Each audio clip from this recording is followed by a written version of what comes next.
All right, you want to go to my YouTube channel and just make sure it's live? Because it says that it is. I had issues at Disney Springs earlier. Oh, this is where you were watching my live stream at on y'all's TV? I was watching it on my TV and chatting to you through my phone. Oh.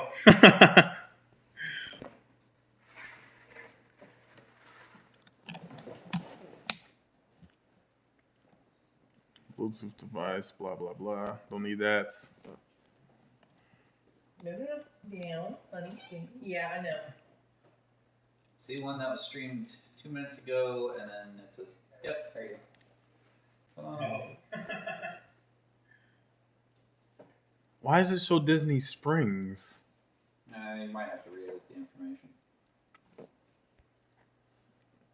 Yeah. But it's working. Let me fix that then. No. Let's go back. Why are you running between our rooms? See, nobody's loving me.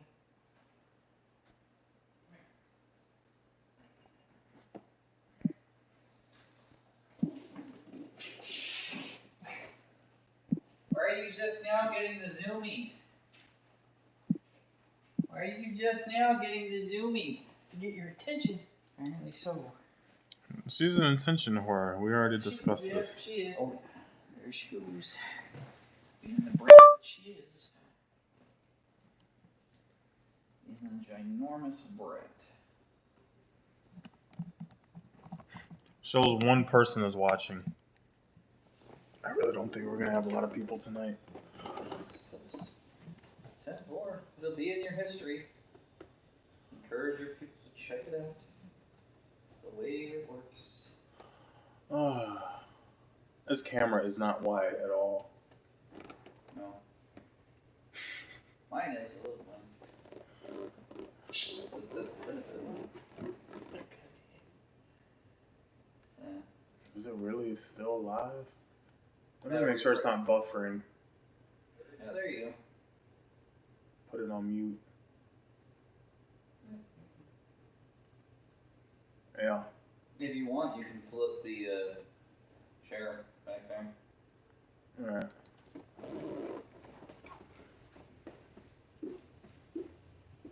Well, yeah. The comfy chair. I mean, Kyle sits in it a lot, so...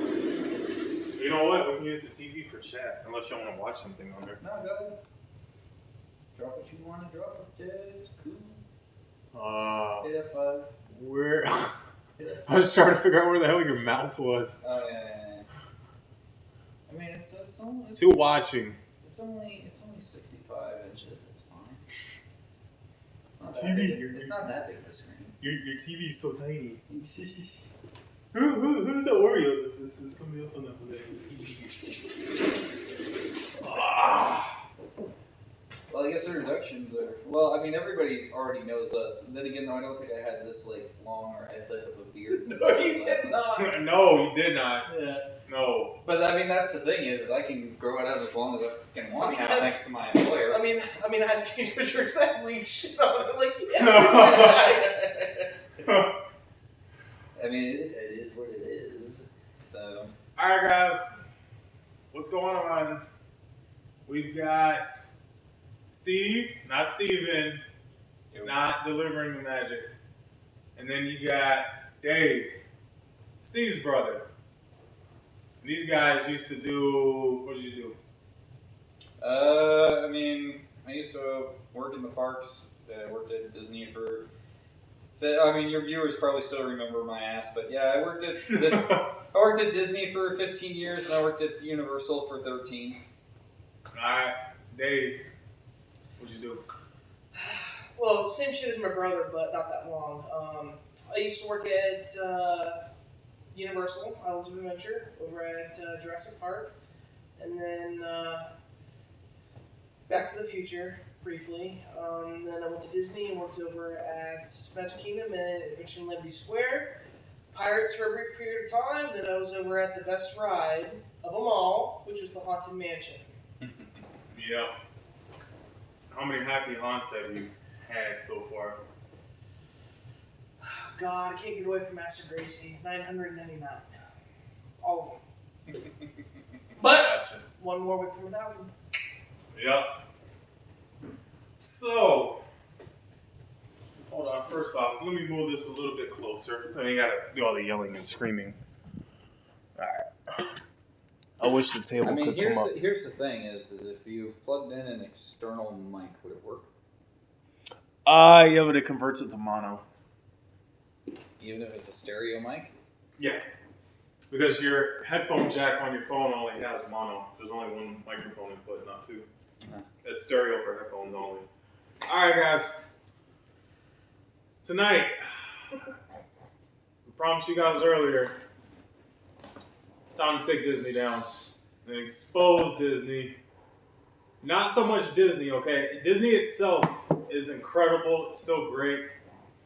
However, the magic is not there. And we've talked about this stuff. Road Trip Dave has actually talked about it. Not this Dave, different Road Trip Dave. The magic is not really there. You take away Maelstrom and you put fucking Frozen in front of it. Why? Because I guess they didn't let it go. You ain't Just wrong. saying. That is true. You know, So, the whole situation though with how World Showcase works though is a wreck, because it's kind of a hodgepodge of how it was originally put together and how it's done now, and that's the real big shame. Is like it used to be so streamlined, Yeah. and now it's not. And part of that was getting all the original countries to like kind of agree to things, and that started like to fall apart in the 90s, and now it's just whatever the hell they can throw in there. You know, it was supposed to be a permanent World's Fair, and then it's not that anymore. Epcot's my favorite park, and Same. I I will admit. it's a shame. To me, Epcot is my least favorite because I guess as a kid, I never got what was going on. And because I used to go to Disney a lot as a kid growing up. My grandparents were somewhere to the grandkids. Mostly to Magic Kingdom. That's why that's my favorite park. Because as a kid, the magic was there. Right. In my opinion.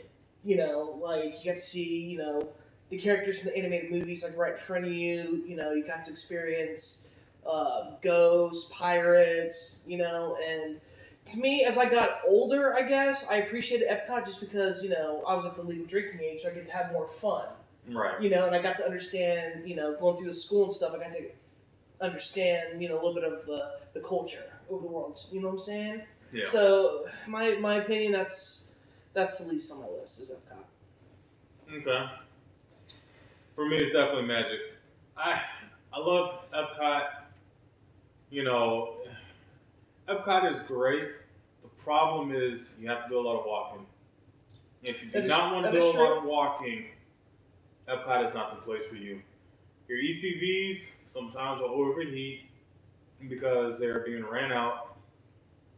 The amount of humidity plus the rainstorms is absolutely crazy. It destroys these ECVs. And in the long run, if you own one personally, just try to be careful. And be I- respectable. Yes, please stop running over people's feet. You guys, I've not been hit with an ECV yet. I say yet because it's going to happen. Even though I'm this tall freaking guy, you can see me. I'm 6 feet tall, but for some reason you still hit me with your strollers in the leg. It's not just that. It's just like, because people, they don't respect people around them. And coming from a former cast member, it's even on my days off when I go to the parks, you know, it's like people are so uptight to like, oh, get to lines, get the lines. They don't think. Can I curse on here now? Yeah, go for it. They don't fucking think. And it really annoys me because, again, me and my brother here, we would go and have like bro days, just go to the parks, walk around, have fun, ride a few rides, you know, and like, you know, even him, he hates it, you know, and it's to the point where I wanted to cuss out people, but it's like, no, it's Yeah, big you part. have to be collective when you're a cast member.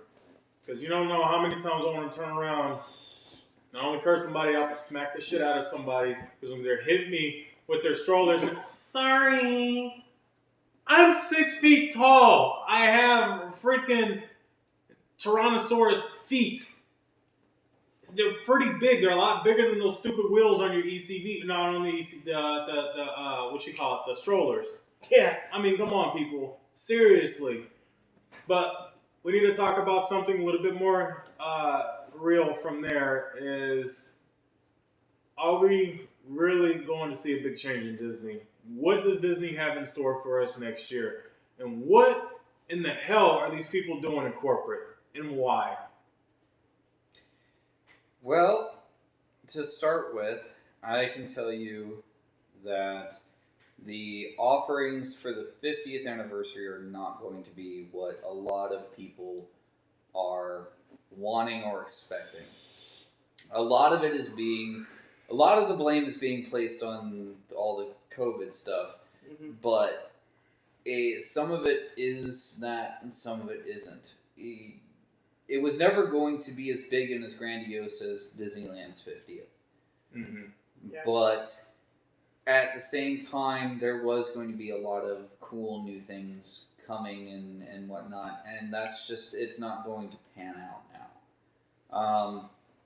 It just depends on what your perspective is what is valuable. And to the company right now, what's valuable is trying to keep the park afloat. Operations-wise, they're losing millions and millions and millions, up to the $1 billion mark per day of just all the limited operations. Guest spending is down. Guest retention is down. Both of those things are really unrecoverable acts. I started working for Disney in 1999, and I was there in 2001 when we had the gigantic crash in guests because of 9/11, and it took us a long time to recuperate from it. Yeah. And we were doing things that were really unexpected to just try and draw people in, try and keep them there. And I mean, that's when we started doing like a lot of free giveaways back then. And I hate saying this, but at the same time I don't hate saying it is we weren't doing it out of the kindness of our hearts. Yeah. Like, we were doing it because literally we wanted you to have a reason to come back. So we would give away thousands and thousands of dollars in product and whatever to just try and keep you there. Yeah. Yeah. And Disney's still doing that till this day. And, a lot of people look back at fondness with the Year of a Million Dreams. And I remember that. Yeah, and I can tell you that none of it was out of kindness or fondness. It was all about guest retention. Everybody always talks about the magic that was the Castle Suite and how it was part of the giveaway and whatnot. And yeah, the whole thing with the Castle Suite was literally to just give you a reason to stay and not go off property. It was a reason to get you to not go over to SeaWorld, to not go over to Universal, to want to stay at Disney because, you could get this or you could get that and whatnot. Something stupid like the buttons that people get, like the happy birthday and whatnot, that's all part of the designed plan of keeping guests there and keeping the interactions high and, keeping guests happy. And because the happier you are, the more money you spend. Well, I came to the company late in 2006, and that's when Year of Many Dreams was going on. And I personally love the concept of it because that's when I was getting trained at my attractions, and I just remember, over at Haunted Mansion, I'd be up there at the front, the greeter, and you see a cast member just giving out the Mickey ears, which I thought were cool with the lights on them. I never witnessed a giveaway of the Castle Suite, but I've heard, like, it was a big deal to, just a random family. He just, paid thousands just to stay at Disney, and then all of a sudden you get upgraded to the suite. To me that was cool magic making. Yeah. But again, I was still new to the company, so whatever was behind the scenes of that, I didn't know. But I just seeing family, like happy families, and at the time that was amazing to me because growing up with Disney and all that stuff as a kid, that's what I knew what Disney was magic making. And then nowadays I just noticed even before COVID, all that stuff just disappeared. Yeah. And it's kind of like, well, that's not the way Walt wanted it. You know what I'm saying? And it just really frustrated me because, I would try to make as much magic as I could, but like there was limitations to what we could do, and it's like, no, you want us to do this, but you're limiting so many options for us to do, and it's like, why am I here then? And it's like, and the whole, like Steve was saying, the whole birthday button thing. Like I took my little sister to the parks right before COVID hit the U.S. and I got her a button, and then I got my baby nephew his first visit, and it's kind of like they don't care about that. I mean, Nope. the buttons that I've seen and recovered from like Pirates and Mansion, it's like they lose it and like, oh, whatever, and it's kind of like the hell, Exactly. It's like Disney, the whole magic itself, it ain't there. It's gone. It's completely left away when the new guys have stepped in. The CEO of Disney doesn't give a damn about the company, nor has it cared about the people.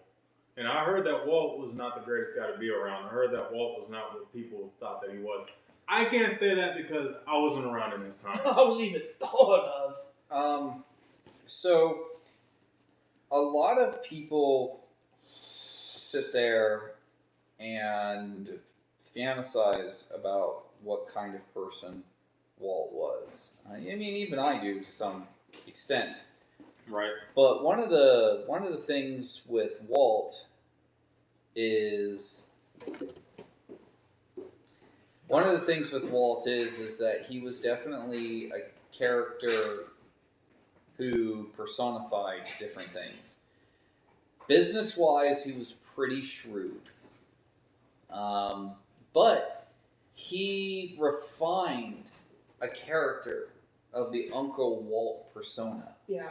And that's what he sold to the public.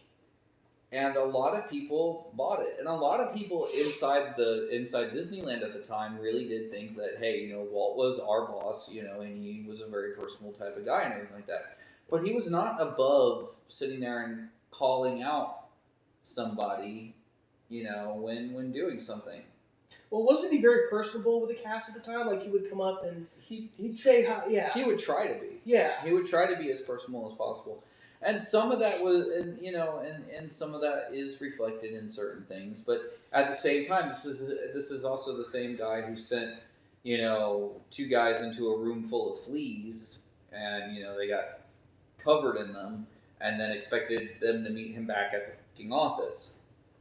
And that's just the kind of person he was. Oh well, I need you to get this, and this done, but you guys go ahead and get out of here, and I'll jump on my little buggy and head back to the studio, and I expect you guys to meet me there. And these guys are covered head to toe in fleas, and that's what they're having to do. Oh, yeah, my house is kind of shitty for that in some ways, but It's all good. But it depends though on what you want to take away from the type of person Walt was. Now, I will say this. In order to get Disneyland done, he really did give up his salary in order to get it done. And I think in this day and age, I think that he would do the same thing. In order to keep the parks alive and floating, in order to keep his studio alive and floating during these troubling times, I really do see him being the type of person to give up the pay. Chapek and Iger are two people who I definitely don't see ever doing that. Right. And,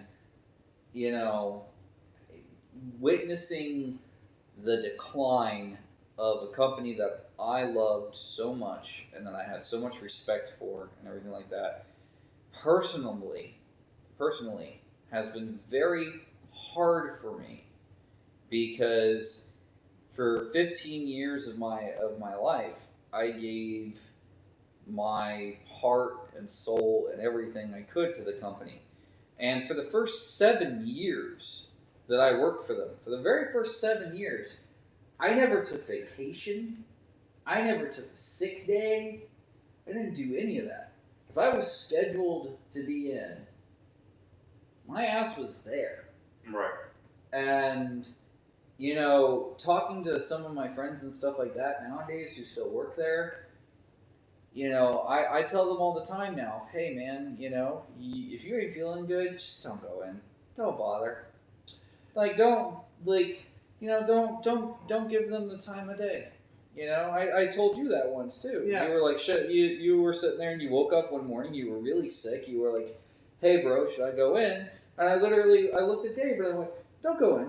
And that's that's stay home. Yeah, that's the thing too. Like, I came back to the company back in June of 2019, and I loved it. I'm like, I'm going back to the same area I was, which was Mansion. That's, you could ask Steve, you could ask, Justin. That's my baby, and they put me back at Pirates, which is a ride that I absolutely hate, and. You could ask Steve. There were days where I didn't want to go in because I knew this management team was there, and I'm just like, not my time. Like, I'm not gonna waste my time, and and it's really sad when the first month you're with the company, you're happy, Right. and then the second month you're finding out like everyone's true colors, and you're like, damn, I don't want to fucking be here. I want to transfer out. I want to get a forced transfer out, which is what I tried to do. And it was just a mess. And luckily I got over it. You could ask Steve, he gave me some tips and pointers. And, if I had issues, this is who you go through. And, got over that hump. And then I loved it again. And then I hated it again. And same. There are certain things that people idolize too much. Yeah. I'm gonna sit here and I'm gonna take a second and I'm gonna talk about something that everybody's always fascinated about, and that's the Utilidors system. And let's talk honestly about the Utilidors system. All right. So Disney World's Magic Kingdom is technically built on the second floor. Yeah. It's not on the first floor. It's second 14 feet floor. up. Yep. Above sea level. Yeah. Underneath there is an intricate set of tunnels called the Utilidors. It has a vacuum trash system that kind This is of stuff works. you guys can look up online. It's right there. Yeah, It's real quick, if you could find it on YouTube, Travel Channel did a special on the Walt Disney World Resort, and it's off TV now.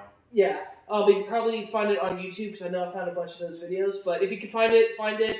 They explain all this stuff. Yeah. And- I saw it. It was on YouTube, but they took it down. Okay, so Yeah, I guess they took took it it down a down. couple But years ago. if you could find it somehow, watch it because it's very interesting. But like, All right, Steve. Yeah, but so, yeah. all right, the Utilidors. Okay, it's kind of cool in concept. The reality is it's not well ventilated. It smells. It smells It horrible. smells like shit, by the way, from the garbage. Because the vacuum trash system, the pipes are literally over your head. So literally all that trash is just getting constantly funneled above you. The sewer pipes all run through there. Just everything is just nasty, and it's old, and it it gets repainted every now and then. But Lord knows when I first got there. We did a tour of the Utilidors as part of my traditions class, and back when I was first hired on, traditions was 3 days long. Now it's only half a day, but we did a tour of the Utilidors, and the paint that was in the Utilidors, I was there for almost about 6 years, about 5 or 6 years before it got repainted. I think on that. I think they right before I left, they repainted it again Yeah, because they blocked most of the shit off. yeah, and like it's old, it's nasty, everything's unorganized, like, and just but it's a neat concept, Yeah. and there's just so much of that around. Another thing that really bothers me that not a whole lot of people realize is the monorails are ancient. Yeah, that's why they keep breaking down. And a lot of Constantly. people are absolutely fascinated by them, and I'm like, oh, it's a cool technology. They're old. When they work. They are. It was old. It was cool at the time. Yeah. It was cool at the time because it was like the first time you've seen something like that. But I agree with Steve. Like we were playing around at Magic Kingdom right after we did Rise that morning. And Monorail Yellow's door fell off. Yeah. And then, of Yeah. course, Monorail Black was always in the shop, and it's like... On top of that, Disney has tried to repaint them, put new carpet in it. Guys, all Disney is doing is polishing a turd. That's literally all that they are doing. And don't get me wrong, I love the monorail system too. It is time to go, okay? Bring us the same monorail system that is at Disneyland. Point blank, period. It runs off the same voltage, the same track. No, all they have tracks are different. Okay, I lied. The tracks are. That's how come we'll never get them. But you know what track is the exact same as ours? Tokyo's. Mm. Okay, well, fine. Bring us the shit from Tokyo. Yeah, those monorails. I have a better idea. We'll take the ones from Disney World and we'll send them out to Tokyo, and we'll take the ones from Tokyo and bring them here. Oh, Tokyo used to have the ones that we had. They ditched them for a different system, and the cars they have are a lot better. They're a lot So cleaner. what did they do? Like, they just took some dynamite to the track and they just drove every last one off? Okay, we want no more! Well, like, there's a reason why Tokyo Disney Sea is called the best out of the Disney parks. And it's so intricately themed, it's so intricately done. Like, Tokyo Disney Sea is literally, like, the best of the parks. And that is because the Oriental Land Company knows exactly what they're doing.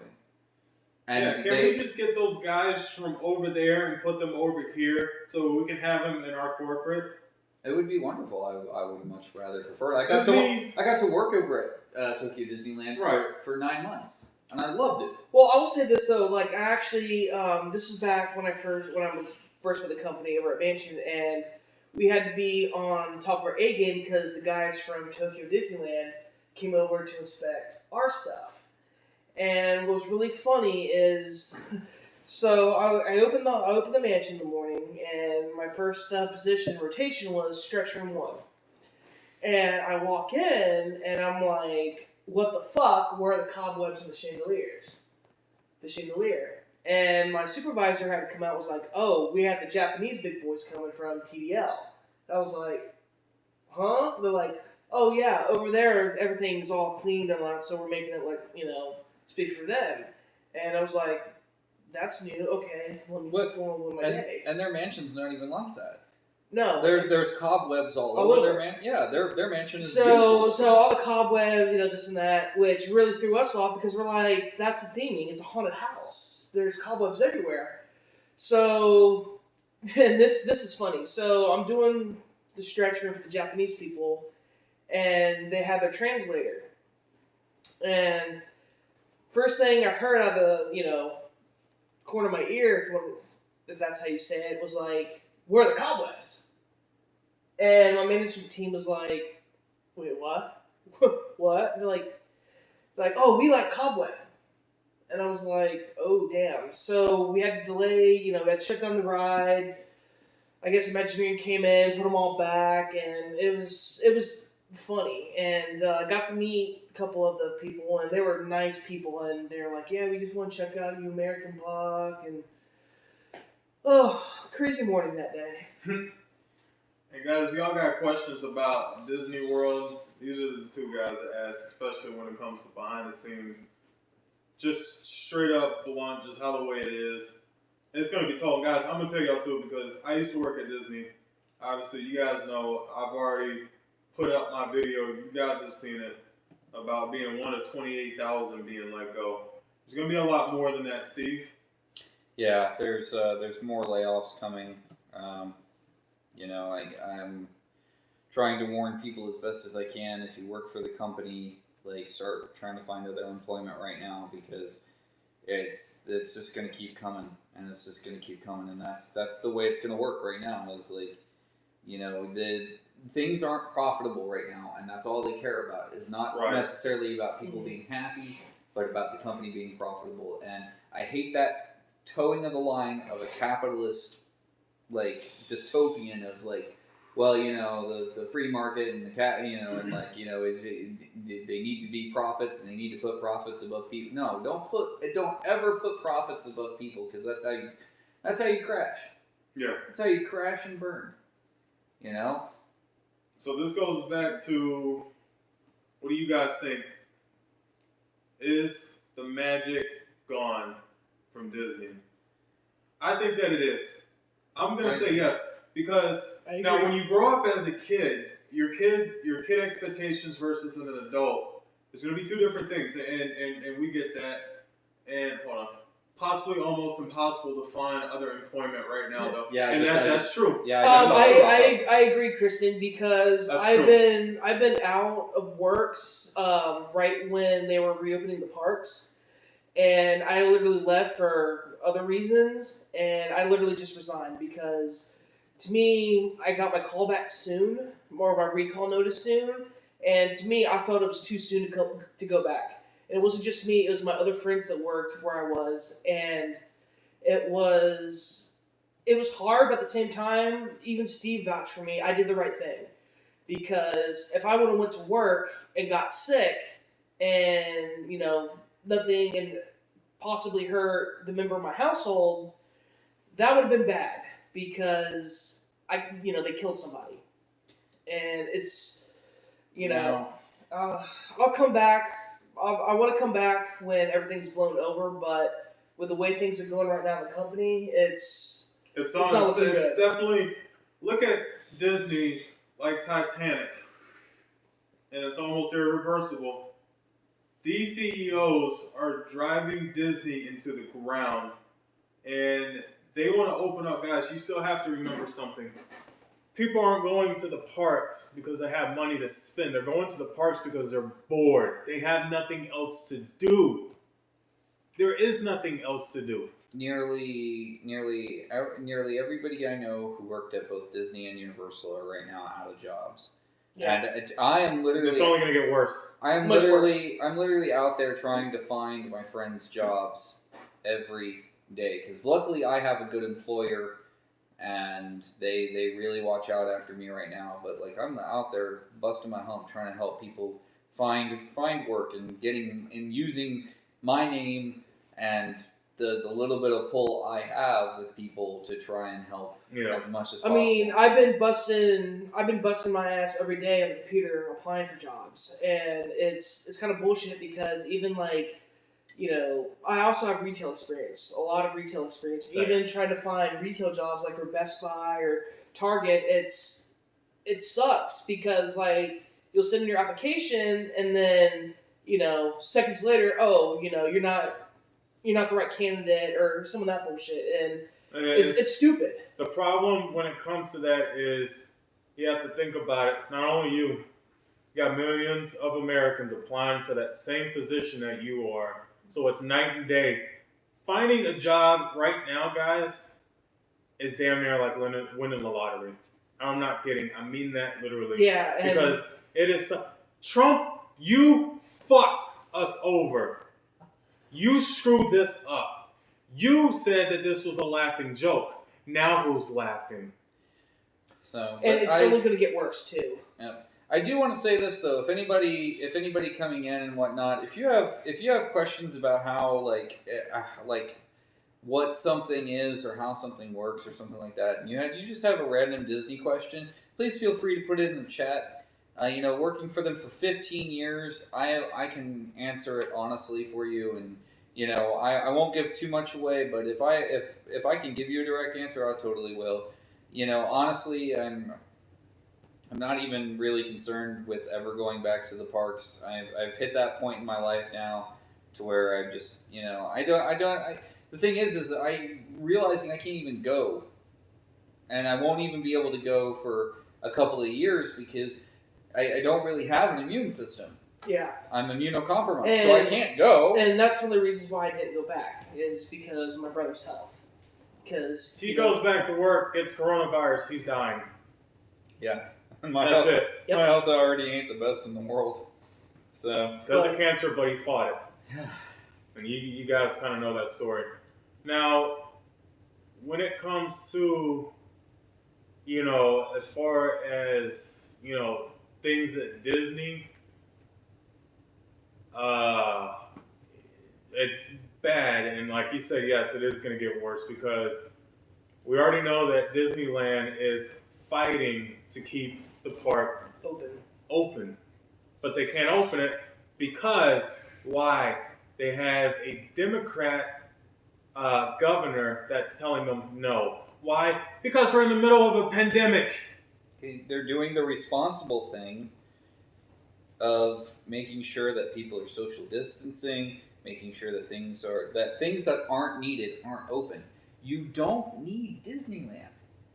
You don't need to go on a vacation right now. Stupidest sounding thing in the world, but one of the best things about this whole thing was I got to take. Yeah, exactly. Yeah, you nailed it, Kristen. The one of the best things about this is I finally got to take a true staycation. I finally got to actually relax. And I did things that you didn't even think that I could. I got to sleep in, which you've never seen me do.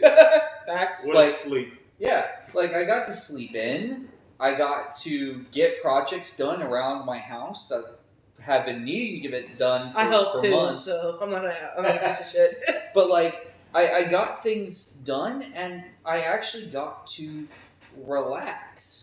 For the people who are still in high risk areas, which we're still in Florida, we're the epicenter of the United States right now. But Well, I was gonna say the dick of the United States, but yeah, I we're agree. the same thing. But take this time to don't go to the parks. Take this time to actually spend time, get to know yourself, do something, staycation. Well, Yeah. and I'm going to add to that because what really pisses me off is hearing my Universal friends who are still working, and it's the parks are hitting capacity. It's what the hell? And It's like he said, people are bored. People are bored, and back to the Disneyland thing, and you got to understand too, the Disneyland cast members, they're scared. They're not going to risk their health to come into work, and not to mention that Disneyland is so small. So small. 148 acres. Yeah, everyone's cramped all at once. If you've seen videos of Disneyland on peak season during the summer, And it's a Epcot mess. is 300 acres. Close to, yeah. It's 272 acres. So guys, one more false move from Disney, the company can and will shut down. They're not going to have a choice. Now, that being said, there probably might be bailout investors that will come in and try to save Disney because the Walt Disney Company is the world's, well, I can't say world's largest, maybe they are the world's largest corporation. No. But it's going to hurt the United States really, really bad if Disneyland and Disney World both shut down. Because that's straight tourism right there. And that's where the majority of the money comes from. That's what helps this world go around. Majorly is these two parks. And if it sat there and it tripped something in my brain, and it's there's always that scene of the athlete after they win the Super Bowl, and they're like, "Where are you going?" "I'm going to Disneyland." I'm just picturing a world where it's where are you gonna go? I'm gonna go to Six Flags Fiesta, Texas. Yeehaw! No. Well, I'm going to bring this up too because a friend of mine, who I'm not going to mention, every year his brother and his kids and his girlfriend always take a trip to Disney. And this year, my friend told his brother, do not come. It's not worth it. You're not going to get into the parks. It's going to be a mess. Just go somewhere else. And they eventually came, but they didn't stay at a Disney hotel. They stayed at one of the off-property ones and just did their thing, you know? Yeah. And I kind of respected that, but at the same time, it's like, you're stupid enough to come down here, like, during this pandemic. Yeah. And, you know, it's... Well, and it's sad because you think about the number of deaths, not only caused by COVID, and technically it's not, it is, but it isn't COVID that's killing people. It's people that, people like Steven, for example, that have compromised immune systems is killing them. Even some people that are strong, it's taking them out. Some people are getting sick, some people are getting better, but a lot of people have died not only from COVID, but I'm pretty sure a lot of those cases aren't just counting COVID. There's people that are literally killing themselves, committing suicide because they're home. This COVID thing has really shown people. No, hold on. This COVID thing has really shown people who their real friends are and who they are. And shit, a few months ago, the entire Space Mountain team, full-timers here at Magic Kingdom, all caught it. And what did Disney do? Sent them home, bring in the part-timers. And it's like, you're fucking killing these people. And when I heard that, I was so pissed off. And I'm like, oh my god. I mean, and it's not just Disney, it's Universal too. I mean, Universal sat there. Universal's doing the worst. All the shops, like everybody from shops is all laid off. Everybody, like a lot of the management is laid off. A lot of the team members are laid off. And it's just, I know people who are so personally affected by this, and I've gotten so many text messages from friends who sit there and go, hey, I just got laid off. What am I supposed to do? And how do I answer that? How do I honestly tell them, you were part of a business decision that's not looking at the people, it's looking at financial, the bottom line. Yeah. And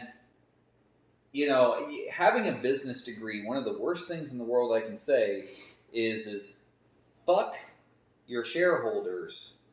But like in a situation like this, fuck your shareholders, because there are people whose lives and livelihoods and things like that are on the line. Yeah. Thank God both of my girls are grown up, because if I were still raising them right now, if they were still living at home and whatnot right now, and I were still working in the parks, and I got that layoff, and such like that, there'd be no feasible way that I could describe a situation like that to my girls and be like, hey, things are gonna get like really rough around here, and don't be worried if you see Daddy crying over in the corner, because so it's tough. Yeah, it really is. Yeah. Not to mention the fact that there's another sad part. I don't know about out here in Florida. In Houston, constables, that's actually what their cops are called, were going door to door, literally evicting people. During the pandemic, evicting people. Now, guys, they don't want to do this, but this is their court order. They have the paper. They have the slip. They're crying coming up to people's front door, kicking them out, because they don't want to do this, because they don't have it in their heart, and they know that it's wrong. When did money become more valuable than the people? Capitalism. But, Explain this. Well, let's trim back on this subject for a second, and let's talk about some things that have been confusing to people. And one of the ones that I want to address that has been confusing people is I want to tell everybody exactly how the Galactic Hotel will work, the Star Wars Hotel. So you're paying, and right now the estimated price, not the finalized price. You are precisely right, correct, Kristen. Right now the technical price is $3,000. All right. what you are paying for is more akin to a cruise. All right, and I'm trying to tell people this because there's a lot of people who keep calling it a hotel, and if you've noticed, Disney has not called it a hotel. It's called an experience. Yes. And that is because what you're paying for is to live your own Star Wars story. All right. Part of this is going to be heavily scheduled of what you do and when you do it, and that's one thing that I'm trying to get across to people. So something that I want to tell people is if you go over to do the Galactic Hotel, you're going to do your 2 nights, and you're probably going to have a lot. You're probably going to have a lot of fun, but there are certain things that are going to happen at certain times. One of the things that I wish people understood is they revealed the fact that you'll be able to go up onto the bridge of the ship. Yeah. Realize you can't go up there willy-nilly whenever you want. There is a particular time in your story when you get to go up there. Mm-hmm. And then when you're up there, you're either doing your stuff for the Resistance or you're doing your stuff for the First Order. Then you kind of get to look, take some photos, and then you're done. And then if you want to go back up there, it's not going to be something easy to sit there and kind of reschedule and go back up there to do. Right. There's no pool at this hotel. If you want to go over and you want to go do another park, you're not going to be able to. So I can't go skinny dipping? No. Damn. Because there's no pool. And like, Well, it's if got a you back tank. and if you want to sit there and you want to return to Earth and go visit your vehicle, then you're going to have to take the fancy elevator, back out to the real world to go visit your car and whatnot. But it's not like, people, like, if you want to leave in the middle of the day, there's not going to be, like, the typical buses to the other parks and stuff like that from this hotel. Look at the front of it. Look at how it's designed from the satellite imagery. You can tell there's not going to be the standard stereotypical bus stops. Yeah. Because there's not going to be there.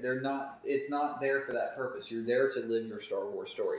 This is a very niche audience thing to me, and I don't like it. Well, to me, the experience is more towards the hardcore fans. Yeah. And which like, they've lost a lot of. Yeah, and like I'm one of the fans, and I would love to do it, but from what it sounded like, it's not worth it to me. Oh, wait, pause on that. The new hotel, is that geared towards Disney Star Wars or Star Wars? Disney Star Wars. Shit. The sequel. Good luck with that one, Disney. Yeah. Yeah, don't get me started on Disney. I mean, so the construction is in danger of being halted at the end of this month, depending on how much money comes in. Can't say anything for sure yet. We'll see how much money comes in, and we'll see how it does. But I can tell you this. Like, where Disney has stopped highly anticipated hotel work before. Because, lest we forget, Pop Century was supposed to be bigger than it was, and where Art of Animation is using the buildings they built that was supposed to be the continuation of the Pop Century Resort. Makes sense. So, like, all of that kind of works in here to where, you got to be careful because Disney's done that before. Speaking of the hotels and whatnot, I am fairly unimpressed with the Riviera. Yeah, because we we went went and looked at it. Yeah. It's a gigantic Marriott to me. It's a gigantic Marriott. I walked inside. I've not seen the inside of the hotels, which, as I said before, I've stated earlier, a lot of Disney's hotels kind of revamp each other. It looks the same. The rooms pretty much look the same. I don't see a damn thing luxury about Disney's Now, hotels. I will say something, though, because when we walked through, I was impressed with the artwork they had in there. Yeah, The artwork was Disney's beautiful. lobbies are incredible, Yeah. but the rooms themselves, that's what I have the biggest Well, issue my thing, though, is, like, with the Riviera, like, first off, it took us how long to wait for the fucking bus to Kingdom? with. Oh, God, we sat there. and we waited about 45 minutes, and that's because we weren't willing to take the Skyliner back, because we took the Skyliner. By the way, the Skyliner is scary as shit because we kept stopping every 5 seconds for a goddamn wheelchair. Nothing against, disabled people, but it was a mess and a half. They don't have the loading and unloading figured out well enough yet, and it was brutal because like what should have been like a 20-minute ride in the gondolas wound up taking us almost an hour, and just sitting there hovering above the air. Like when those gondolas aren't moving, I was freaking out almost. Well, when the gondolas aren't moving, there's no airflow through it. There's no airflow through them. Especially, so I was getting hot. Especially in midsummer, and it starts pouring down rain. Then it was raining. Oh yeah. Well, I was freaking out because, I don't mind heights, but I was sitting there squinting, in my mind I was like, shit, this thing's gonna snap. So, and let's see what else. I mean, there's Tron is gonna get done. Oh, can't wait for that. Because that was prepaid for, so everything with Tron was already prepaid for. So that's gonna get done, luckily. But I mean, there's some other projects that are in the works that have been canceled. There's a lot of stuff for the 50th that is just because we're gonna get some cool shit. I know Tron was one of them. Yeah, I mean, I was excited for that. We were supposed to. I was even excited for Guardians of the Galaxy. Oh, the giant. I was blue going to say box. Guardians of the Galaxy. By the way, the giant blue box. Yeah. By the way, the giant blue box is the show building. Aquarium. Yeah, You it's could the see show it- building. You can see it from everywhere. Yeah, so when you go to Disney Springs, what garage is it? Orange? Yeah, it's orange. Where we usually park. Yeah, orange. So you can literally see this blue building like off in the distance. off in the distance, and it's hysterical because you're like, they could at least done Nova course and shit like that. But my problem is like when I'm in Epcot, I can see it from Mexico. Yeah. I can see it. I can see. It's very distracting. Yeah. And it doesn't look good. Because Soaring's building is blue. Soaring's building is painted blue, but you can't see it because the building is so low. Yeah. It's hidden. And the trees have had time to grow up around it. So that's its benefit. There's not a tree that they're willing to put into Epcot that will hide that hideous shit. I have a cure. Disney, bust out the Miracle Girl. The name's there for a reason. Bust it out. You're in a park full of magic. Tell Mickey, get over there, bust his ass, and start swishing his wand around, doing something. You have to put in pine trees to block it, though. But pine trees aren't going to block it unless you gluing them to the building. No, dude. Just cross over and call Poison Ivy Oh. from DC. True. Yes. Let plants grow over the building. There's another property Disney can buy. Oh, no, wait. Warner luckily owns that. So let Warner fail on that one. So. You guys are talking about luxury. Or where you were sitting. I mean, if you look, we have a bunch of Disney shit around us. So. Exactly, Terry. But that's pretty funny. This house, I don't know, we don't live the most luxury life. I wish we did, but we don't. Listen, I mean, here's my thing is I have an ex-wife. We owned me and her, we had a 3,900 square foot house. If you've ever maintained a 4,900 square foot house, you would understand why I immediately downsized to a 1,600 foot square house.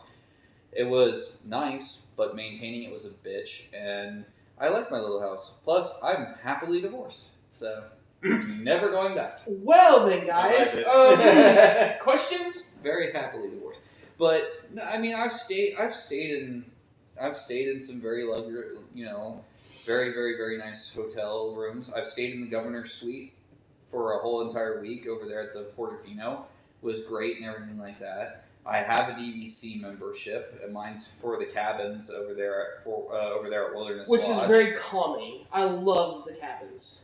So, well, you haven't stayed at the cabins over at Wilderness Lodge. That's right. It was Fort Wilderness. Yeah, Fort Wilderness. But I have my DVC membership is for the where I paid in for was over there, and they're very nice and everything like that. Yeah. But as far as the Riviera goes, it feels like a really it doesn't even feel like an upscaled Marriott. It just feels like a copy pasta Marriott.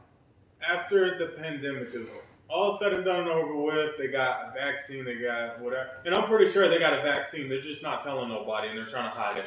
But anyways, not getting, I guess, into politics, whatever. After this pandemic is done and said and over with, you can go back to the parks in luxury. And what I mean by in luxury is without a mask, no COVID. No If social you get distancing. sick, you get your regular sick, cough, cough, whatever. What is it that you want to see in Disney? What are the biggest changes? Well, for me, I want Disney to take better care of their cast members. What I mean by that is, up in their pay scale a little bit, which that's probably out of their hands, but something I would like to see is up in pay grade. I would love to see management teams more interactive with the cast members on stage and off. They really need to change the whole cross-training thing because even before COVID, it was pissing me off to high end. You think Disney expects a lot from their cast members? Yeah, For the dollar. and it's kind of like we're the ones that are providing the magic. Well, Yes. I will always tell people, because a lot of people look at cast members who work at the parks and whatnot. There's so many people who sit there and go, oh, well, it's an entry-level job. It's a high school job. It's this and that. With the A little amount, bit more than that. with the Yeah. amount of stress and pressure that cast members have to deal with, it's not. No. I mean, you're running these cast members, like take Tower of Terror for example. I worked Tower for 4 years. Tower is a gigantic death machine. Yeah. One wrong thing goes bad, and there's just it's catastrophic. And that's the thing is like you have these people who learn how to safely operate these things, and so many people think it's just a monkey pushing a button, and it's not. No. It's a serious The thing. Wilderness Lodge is luxury. The ball guy's gotta go. Dude, I bet you ain't even making $75K a The year. fuck? No, I'm not. Wait, by the way, there's 2 ball guys here, Terry. Yeah. 2. Wow. Oh boy. Yeah. You kind of wish you made my salary, but that's fine. Damn. So, but Got like him. the thing is like And all no, Terry's not trolling. He's pretty chill. yeah. My thing is like my thing is one of the first things I did was like I made sure that everything I bought after the divorce was luckily paid off, because like that's my Father thing. Yoda. Speaking of Yoda, I actually did buy a Yoda shirt yesterday. Oh, The nice. Mandalorian. Yeah. I don't. Was it the new one they released? No, I seriously doubt it because it was sitting at Ross. Oh, It was okay. black and it had Baby Yoda and some Oh, other okay. stuff. I haven't They even released seen they that released a new one that's like really really cool. one. I The like it. fat one. I mean, The fat one. I mean, we're all kind of well, look, Big. considering him, I mean, I'm I'm more the husky. skinniest. He's pretty skinny too. I'm at 195. I don't know what the fuck happened to you. Listen, hey, it's Disney Fucking stress. Harsh. Damn. But he doesn't know that. He's sitting right there. Shh. But he doesn't All right, fine, whatever. know that. Well, so much for taking me behind the scenes of Haunted Mansion. But anyway, Hey, I'm kidding. but like, there's just a lot going on. I worry. My thing is I'll get lambasted for this. When the parks like go back to normal well, thank you, operation. Terry. Appreciate it. Well, okay. He actually knows a lot more about Disney than a lot of other people because he's been behind the scenes. All right, flat out, he's worked corporate. Okay. Yeah. So. He knows exactly what's going on. Yeah. No so- offense, Terry, but he knows probably more than you do. I'm just saying, man. I'm retired. Yeah. So. Happily. But one thing when the parks reopen back to regular operation and everything like that, I'll get lambasted for this, but I don't want to see park hopping come back. I want park hopping permanently gone. Hey, Stephen, come here. What? No, come here. What? No, come here. Oh, God damn it. I'm trying. I back guess is we're killing me. taking a break. No. You're staying there. Oh, never mind. Talk to Steven. You'll know later. My back is killing me. Yes. I mean, Tara, me and Steve, which is the guy you're referring to, we actually were thinking about staying in the Riviera. With me, Yeah, no. it was nice. I was more of a fan of the artwork because they had some really nice artwork in the hallways, but we didn't actually get to see the rooms because they weren't. We just missed the deadline for the tour of the hotel I wouldn't that buy those. the vacation club was offering. So, I mean, I wouldn't mind staying at it. To me, it was nice, but only time will tell with what's going on in the world. So that is a thing that we plan on doing. So, oh yeah, how'd you like it, Terry? Was it really nice?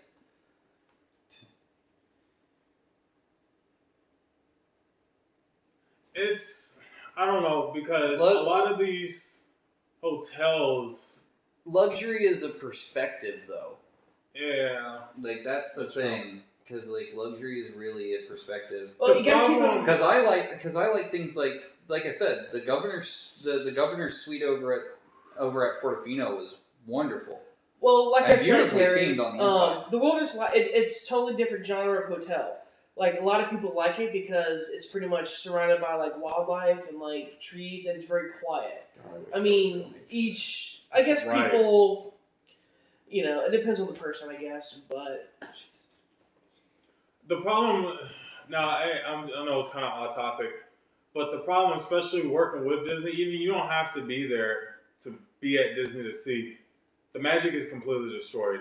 I mean, the problem is when it comes to designing, a lot of these things repeat themselves. Disney repeats a lot of the same material, and the problem is these guys that are working there at Disney nowadays, they're not there for the Imagineering. They're there for the fucking paycheck. And that's the problem. That's where the problem lies. The magic doesn't exist because the paycheck matters more than anything. It's capitalism. All right? It's not about making magic. It's about capitalism. Capitalism and Disney should not mix. I guarantee you, if Walt Disney came back from his grave, he'd fire everybody and he'd start fresh with he'd a be whole pissed. new crew. Oh, him and Roar would be pissed. And I guarantee you guys, there would be a lot of the crap that's in those parks nowadays that they'd pull right on out. Steve, you're absolutely right. Oh yeah. I call him cheapskate, but... Chapstick. Yeah, and harking. It's so like. Yeah, and by the way, saying your comment of saying, saying pop is luxury. I've met families where pop is the nicest hotel they can. And plus they've ever stayed in. Well, you got to keep in mind too. People don't have the amount. They're not spending. How can I word this? Some people don't have the money to stay at a luxury Disney resort. So, like what Steve said, some people think pop is luxury. Some people think Wilderness Lodge is luxury. What you said. People think Riviera is luxury. It depends on the person and how much, they're willing to pay to stay in those resorts. But with what Steve said there, though, fellow Steve, I love it. Chapek really has ruined the entire experience because it came all down to dollars and cents, and that just, at the end of the day, you can't penny pinch something to the extreme to where it starts sacrificing the quality. Yeah. One of the things that upsets me the most about walking around Disney nowadays is to me the parks are dirty. Yeah, I will say that. Like, really dirty. To me, they're not to the same level of cleanliness that we had when I first started with the company back in the day. And part of that is the penny pitching, but also another part of that is the cast members not caring as much anymore. No. And I will agree to that because cashing that paycheck. Even when I was still there before COVID, Like, it took custodial almost like an hour to come clean up a spill or Yeah. vomit, and it's like, the hell. And Yeah. you can tell, like, they don't give a shit because they're taking their time. Well, and, It's like- and the problem is, see, some people are trying to do like what I was doing within the company. And first off, to let you guys know, we're not talking crap about Disney. We're not trying to sound negative. We're just trying to let you guys know 100% on what is going on. You know, we just want to let y'all know exactly, you know, what goes on behind Disney, because we're 3 cast members that either got laid off or something's happened. You know, because guys, we love Disney. We really do. But we're trying to point out the issues so that way we're not trying to sound nasty or negative. We want these issues to get taken care of. By the way, Terry, just let you know, this house is clean as shit. Just let you know. Don't disrespect the house, please. That's no. Yeah. But like, but my big thing is like with like I was saying, to me, I don't want. He's banned. Okay, I don't want park hopping to come back. I don't want Fast Pass to come back. That needs to go. No. Okay, can we reach a neutral compromise? Okay. Reach a neutral compromise. Can we charge for Fast Pass? Yes. Or, if they're going to do it free, only the tier attractions, the AAA titles, the e-ticket. So, Thunder, Splash, right? Space, Peter Pan. I would personally, but like, I really don't want park hopping to come back. And here, No, he's blocked. so Yeah. hear me out on He this, doesn't know what he's and talking please hear me out on this, audience. My thing is the reason why I don't want park hopping coming back is because I think people need to stop rushing their experience in each park. Some of the people I hated the most were the list people, But where they had, you know, they had to do this attraction, and they had to go pop over to this park to go do this attraction, then they go take lunch, and then they come back and they go do For example, remember when we were on the monorail to Magic Kingdom that day? Because remember, we got there, it was a Magic Kingdom day, this wasn't the ride day, the Rise day. And like, this one guy was freaking out because he had a fast pass at so-and-so time over at Test Track, but he was heading to Magic Kingdom, and remember, I had to explain, like, dude, like, even if you're a little bit late, they'll still let you in. Yeah, you have an hour to use. And I'm like, Fast Pass. relax. Yeah, but to kind of go back to what you were saying, Steve. Max Pass, I will totally support. When Disneyland started the Max Pass program, it was one of the best things. Yes, I will get behind you with Max Pass all the way. But for park hopping, I just want people to take their time in the parks. Is that so bad? Well, yeah, not really, but what... I do hate the food block followers. I do. Well, my thing... I'm sorry, but I do. My thing, though, with the Fast Pass is, like I was saying earlier, keep it to the tier... Not fair, we have limited time. Exactly, Kristen. I was about to say that too. Because Disney World is so expensive, sometimes people don't have time, so they only have time to rush. And that's what happened with me, you know, when we came out here. Now, last time, we didn't pay to get in. My brother and I, like, we've never paid to get into Walt Disney World. Never. We've always had people to get us inside the parks. But the problem is, because of that, I had no time but to rush. And it had to be ride after ride after ride after ride. I'm gonna say something too. I get where you're coming from. Okay, well, so would it be so bad to, instead of, say, like, not do away with park hopping, but to instead go to a more fair reservation system to better plan your day? Would that be better? It should probably be based off that. And this is why I say you have people that come to those parks every single day. And you know the first people that should have access to that Fast Pass system? the people staying in the resorts. Why? Because those are the people. No, I don't mean third-party resorts. I mean On-property Disney resorts. resort hotels, and it should be, within the reservations that you put, so that way it helps you plan for the rest of your day. Well, You know what time that you're getting on something. You know what time you're going to be at the park. You know what day you're going to be. let me add something to that. And one thing that I kind of disagreed on, even my time before COVID, was I don't like the fact that the resort guests get to choose all the good stuff like a month or two before they come. I think what it should be is it should be right when you check in, you book your fast pass, because I ran into an issue with this with guests, and I actually hooked them up. Was every fast pass was booked except for the shit they didn't want to. And whatever fast passes were available, like for Haunted Mansion, one family wanted Haunted Mansion earlier, but the only one that was available was that hour time frame before park closed. Yeah. And that's not fair, even for, I'm going to be a little greedy now, it's not fair for even, like, cast members that bring their families. This is where I agree, where the Max Pass system at Disneyland comes in to play. And that was a great thing, the Max Pass would be a really beneficial thing. And I go back and forth on whether or not if I want Fast Pass charged or not.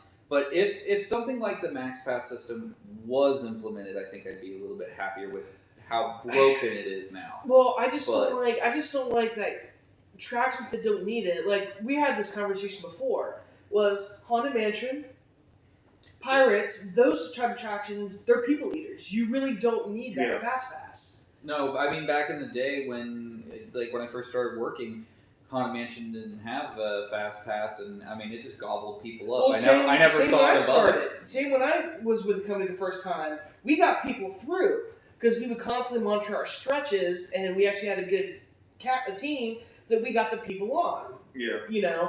Pirates, same thing. Like, I'm not trying to be an asshole to everybody, like all the guests, but with me, if we're busy, I'm sorry. You're not getting a row you want. We're here to put you in the rows. We pick the rows. Yeah. And It's always been a thing for some Florida residents to get rooms and not sleep in them. Yeah, that is true. And Steve, I've actually I've ran into that myself. Same here, especially at Pirates. Even back in the day, like I used to run into that because people would want to do EMH. They just need to get rid of that. I cannot stand EMH. I think it's a joke in my opinion because all it does is cause problems, and I've experienced that at Pirates, and I've told you about that. And then you also have the people that rent. This is something else because some vloggers, some YouTube vloggers that you guys watch do this even still today. Now they're starting to catch them, guys. Yeah, you're right, Steve. They make reservations at the hotel, specifically around Magic Kingdom, to park at the hotels rather than TTC. One of these days, they're going to get caught and they're going to start towing people's cars. They have. And so this has already been going on, and you cannot do this. Eventually, they're going to be caught. See, if you're smart, do what I do, guys. If you're going to pull that shit, park at Disney Springs. Take the bus. If you're going for, at least that. And then call it a day, because you know damn well Disney Springs is open till what? They're open until 2? Well, yeah, now. Before COVID, yeah. Yeah, before COVID. But, do that. I've done that before. But the bus system runs till about 3 and 4. Yeah. All right, so changing the subjects. Oh, shit. What was I going to say? I was going to say something. I was going to bring up something a really good point. And then, for some reason, it literally escaped my mind. That happens. Yeah. Damn it. I really, really, really wanted to bring it up. But, I mean, the, Oh! All right, changing subject. All right, guys. This is a question for you guys for the answer. This is fair. Going back to because Disney is so expensive, and some people can only afford to be there for one day. Guys, parking is $25. Let me ask you something. As frequently, especially Magic Kingdom, as frequently as these rides break down, is it fair to pay the price that you pay? Or should Disney start doing more complimentary things? You've been in it. You're older. I'll go last. Okay. I'll go last. I'll go last on this one. Yes, the whole complimentary thing, because I'm gonna give you a clear example, guys. So I was at Pirates and I had a mid shift, right? So 10 to 6, and around 3 o'clock in the afternoon, we had an APD, which that means an auto power disconnect, which means the ride was down, like something happened, the power was off. So we got the guests off the ride, so I had to evacuate them, and we gave them, fast passes, complimentary fast passes to any attraction except for the Mine Train, Peter Pan, and Meet Mickey. And so what we would do is we would all the cast members that were in position except for the tower position and unload would stand up at the front, and literally, people had, compensate exactly. yeah, we would compensate them. So like we would take care of them and give them, the one-time fast passes, with the exceptions of those 3 attractions, and pretty much take care of them. Exactly, Carrie. Exactly. Carrie. And I don't want them. I don't want 10. I don't want Jen. I don't want Tanya. I don't want anybody getting in trouble. And it's not them, guys. It's how. Yeah, because I'm talking how, and I'm not even being negative. But okay, They're joking. They're joking. Yeah. But it's and there's other YouTubers that do it too. Now I don't park back there because I know how the way it is, and I just it's so easy to get busted around there. It's absolutely insane. But the thing is, when it comes to parking, going back to with the amount of money that Disney makes, and Yeah, Steve. it's absolutely insane because now they're, like I said before, they're doing so much to catch people in the acts, and now they've hired even more security to find these people that are parking in places where they should not be parking and going elsewhere. Yeah, Steve. We actually do in attractions. We actually do compensate people. We pretty much just give them the one-time express pass on their Magic Band, so they can do any of the attractions, including the mountains and stuff like that, with the exception of, like I said, the Mine Train, Peter Pan's Flight, and Meet Mickey over at the theater on Main Street. But yeah, we're actually trained to compensate, even if we get a Karen or whatever, and we just take care of them, so we make them happy. But with, like what Justin said, I mean, rides do break down, and it does say that on your ticket, but if they have an issue, they can either come up to us, or we'll have an ambassador up there helping us out by compensation or guest service. But they do compensate, which is a good thing. And actually, Carrie, I don't think Tanya does park at one of the. If Tanya parks at one of the hotels, she's actually doing it to go to one of the. Right on Rise. They stopped doing that. Yeah. Hold on. If Tanya parks at one of, actually she parks at Grand Floridian, and what she does is, pretty much she goes to the restaurant after she does that. So Tanya is actually doing the right thing. I don't know about Jen. I don't know. I don't know what she does. But like I said, I know that some vloggers do it, which I'm not worried about it. I don't care because I'm not them. Hold on. I know Jen well, so I think Jen is lying about her age. She is not in her 30s and not married to Rob. Carrie, we're not going to get into that. We're not going to get into that. That's Jen's personal business. We're not here to talk about other vloggers. I just wanted to bring up a good point. No, we're not doing that here on this channel. With regards to what you said, Steve, though, they've stopped doing that for Rise, and I disagreed when they stopped doing that for Rise. I think those people should. Maddie.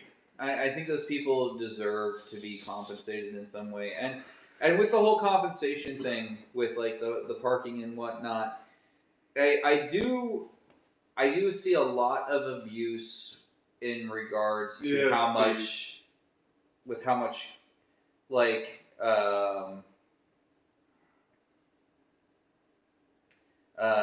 with how much. Yes, I brought up other bloggers, but you're pinpointing people specifically. So, But like like with regards to the parking system, I think it is too expensive. I would like to see a price drop with that.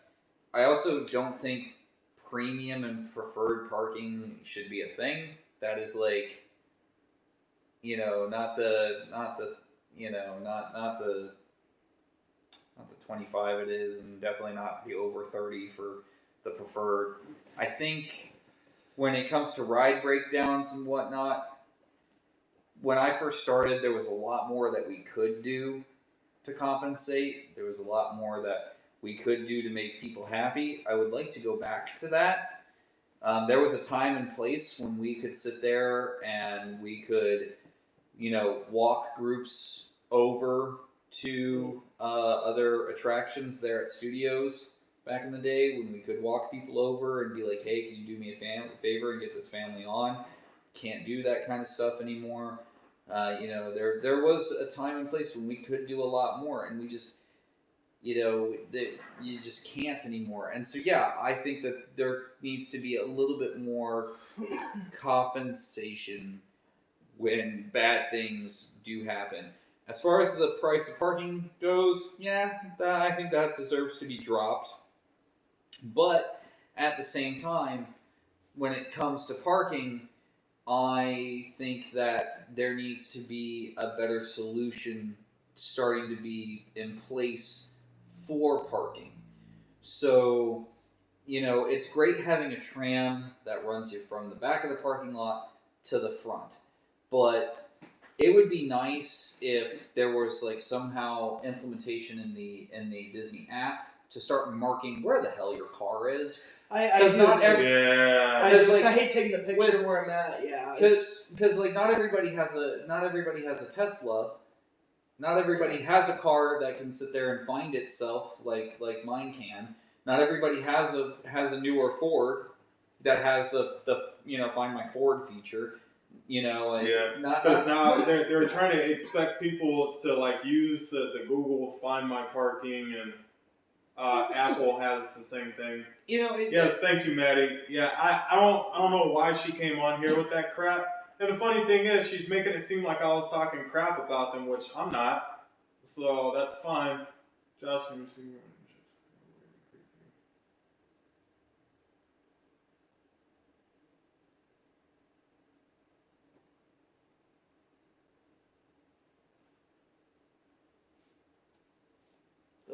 The fuck? Okay. How? Anyway, Carrie, you can go on away, like for real. And I think it's probably, you know who I think that is? The little Terry Watkins person that got blocked. Probably changed the name. So now what we have is a troll. Maddie, I'm gonna let you take care of that one. Yeah, because that's fucking low. Just saying. Yeah, you know what? I'll do it personally. Hey, Carrie, if that really is you can go fuck yourself. Facts. Like, get out of here, troll. We don't need that mess. So, like, no, I think there could be more compensation. Yeah. I think that was that one guy, because first off he was disrespecting Steve's home, and that's not.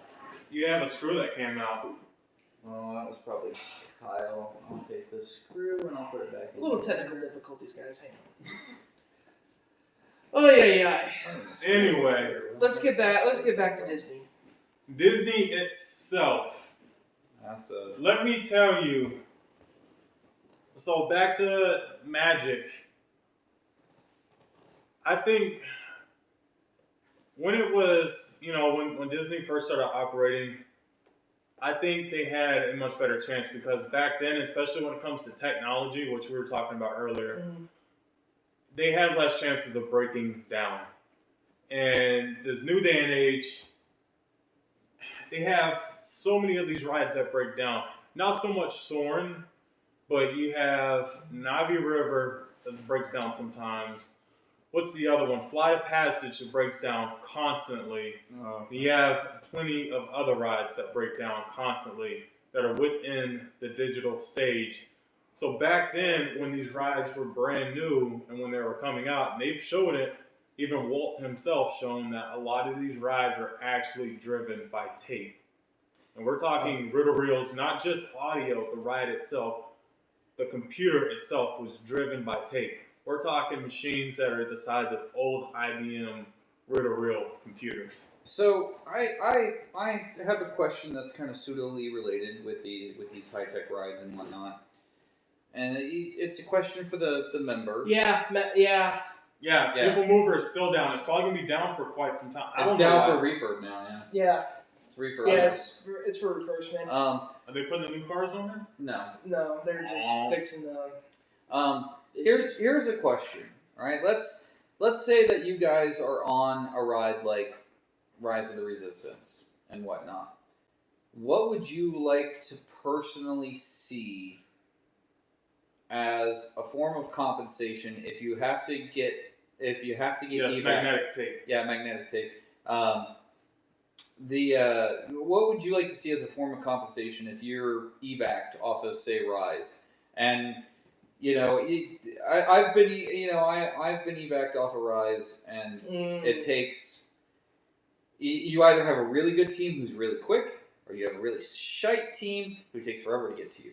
But what would you like to see as a form of compensation to, like, let's say that you had to sit there for an hour. Let's say that you had to be done like that. What do you think Disney could do to make that better for you? Especially when you're talking, let's not even talk Rise. Let's go with worst case scenario, because I've done, work in tower. I've done evacs on towers.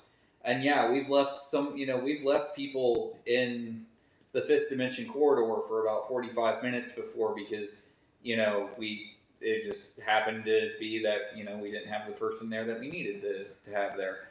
But, like, what do you think would be a fair amount of compensation? It's not free food. Yeah, because their food is expensive. Yeah, and like a free meal. And it gets all thrown out at the end of the day anyway. I mean, we used to The food is give... disgusting. I mean, I've had managers when I was at Pirates, and my supervisors would give them a meal voucher, and they would go and get whatever they wanted, pretty much. Top special access pass. Yep. I agree. Yeah, they did stop doing it for Rise, which, there's yeah. When I learned about the fact that they did the comps, like the no comp for that, I was really upset. Especially seeing how it's so finicky. Well, I have an idea, since what Steve said about the special access. Like, say you do get evac off Rise. Why don't you, like, they put you back on the ride, but have, like, Vi Morty escort you, since she's a Resistance member, for theming. But it's probably going to be too much, though. Well, I mean... And it's going to take too long. I mean, that too, but, like, she is a roamer, but that'd be kind of cool, though, because, if they... Whatever, they escort you, like, come, resist, kind of a theming thing, they get them piped up. The That'd be problem cool, is, but the that's problem just me. is the ride is so long, it's going to take too long to get people off. They're worried about getting people the hell off the ride. Yeah. Getting everybody out of the building first, then restarting the ride. Then again, and try to get if going. people want to re-ride, that'd be really cool to get them, like, to make up for it. But again, Now with regards to free food or drink, like, or even a drink from Otis. something like that. Yeah. But, like, what, okay, let's say that let's say that you like, okay, so this is a good example. I was trying to think of an actual real world example. The people who got stuck on the Skyliner and they came down and they all gave them a $100 voucher. All right. Okay. Let's say that not only did they get the $100 voucher, what if they gave them, like, one of those awesome, stupid, free cupcake party passes? Those things almost never fill up in the first place. Go push them off into one of those. I mean, I've never done it, so I don't know how the experience is. But I mean, me and something. the ex-wife took the kids to one once, and I mean, it was all right. I wouldn't say it was fantastic. And being allergic to chocolate, I couldn't even eat half Well, the things. well, then again, it depends on like if someone has really bad anxiety that's stuck on rides. Like if it's someone that actually has like a disability or an autistic kid, make it up to them by like hooking up with a free lightsaber from Sabi's. You know, because that'd be that'd be something really cool. You know, because I've dealt with myself. I am autistic, but I've seen autistic kids, and I get it. But that's just my ideas for it. But Yeah, and especially because some of these kids are going to be fascinated by a lot of what they have to offer. But at the same time, it's yes, you're operating under pressure. oh wow, they really fire alarm. Damn. Anyway. So these cast members, you have to think about it. They are operating under pressure, especially having Galaxy's Edge there. There's so many people crammed in there like sardines. Like, the cast members are already stressed out. They don't want to be stressed out anymore. But at the same time, while you're dealing with that stress, it's staying in character. Yeah, Steve, that's the work of Chapek. That's bullshit. Like that pisses me off to no end. I would at least, if they were a day guest or even if they're staying on property, I would have hooked them up with, you get to ride, you'd be the first, party to ride rides or something like that. Yeah. And, that's bullshit. The funny thing is Disney try to talk about charging for parking to park into Disney Springs at some point in time, which I don't think it's going to happen. Sorry, I had to step away for a moment. Just I thinking remember- back to fire alarm. Yep. I saw the email about that around park closed and hooked everyone through the back parking lot and dumped them into Monroe's and told to exit the park. No, nothing. Yeah, no. That's Chapek's work. Yeah, that really is. I do genuinely believe that things in the area of compensation could massively change. There was so much that we could do back in the day that I just know that today's cast members just can't do. It's not on offer for them. It's just something that they just, I'm not gonna lie though, this is gonna sound very blasphemous, guys, but Universal does a better job than that. I mean, yes and no. Well, at least my experience. The blue, gold, and ruby SAPs are definitely incentives, but there's also things that they could be doing better because, being part of the team that helped form the empowerment program was a big deal to me back in the day, and just seeing that's a real shadow of what it used to be. But yeah, as far as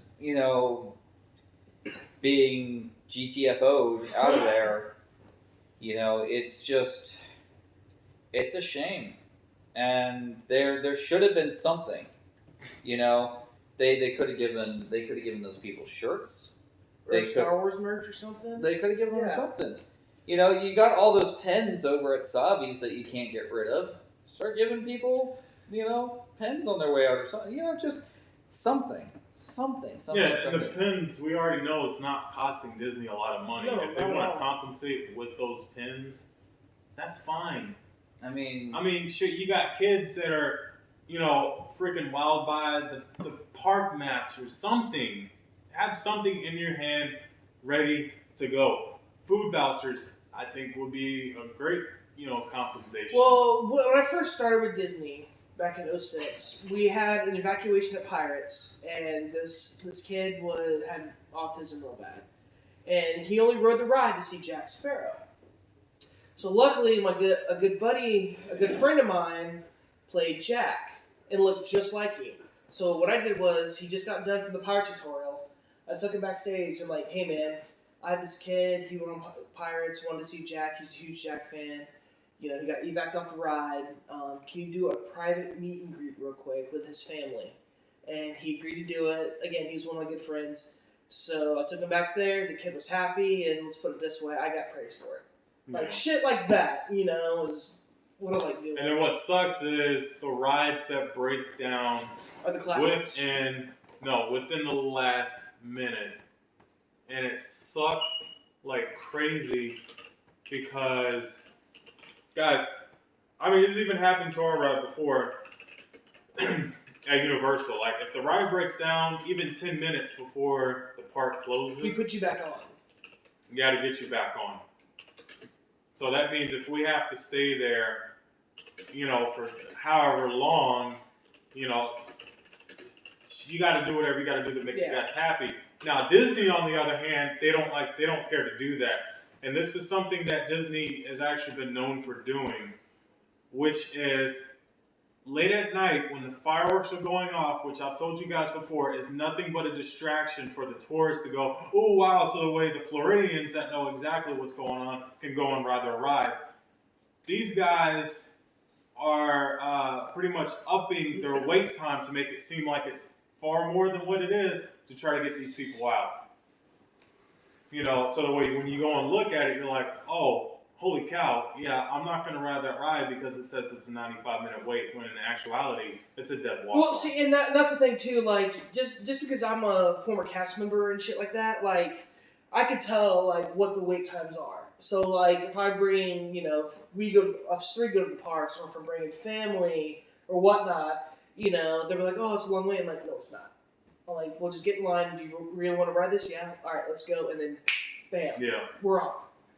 You know, and that's the thing that really pisses me off with tourists that come. Like, I get it, we're there for them, but like when they keep complaining about wait times, especially when they come during the busiest times of the year. Like, for example, last Christmas, when I was working at Pirates, all the Fast Passes were gone for the day, and our Fast Pass line was long.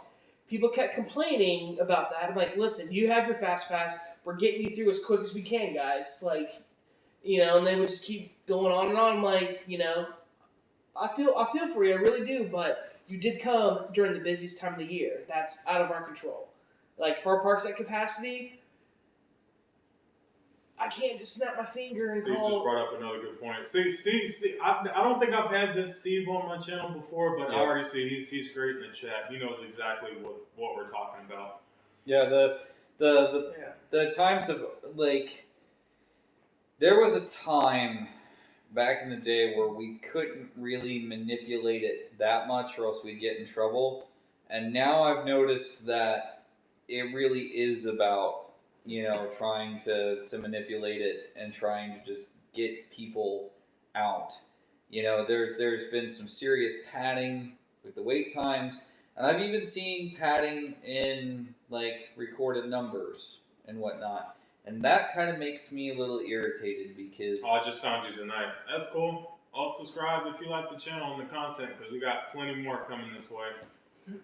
Plus, we always try to do things live, and like I said, we're former cast members. I mean, we know how Disney works. We're not going to just sit on here and just talk a bunch of junk, you know, especially if we're a bunch of nobodies. Tips and tricks. Subscribe today. So, now... I'm just dead. I guess the next thing is park failures, park breakdowns, ride breakdowns, actually. You go first. What do you think is the most in Magic Kingdom, park to park? Okay, so Magic Kingdom, I'm going to say my top three. Okay. Space Mountain, Haunted Mansion, and Pirates of the Caribbean. Okay. Steve? Are we talking what rides I think break down the most? Yeah. Oof. Okay. Appreciate it, Steve. All right. So I'm gonna say, for me, at Magic Kingdom, it's definitely gonna be Seven Dwarfs. Like, that goes down quite a bit to me. Whoa. I'm gonna say. I mean, no, that one doesn't really count so much anymore. I'm going to say probably Ariel. Ariel goes down quite a bit.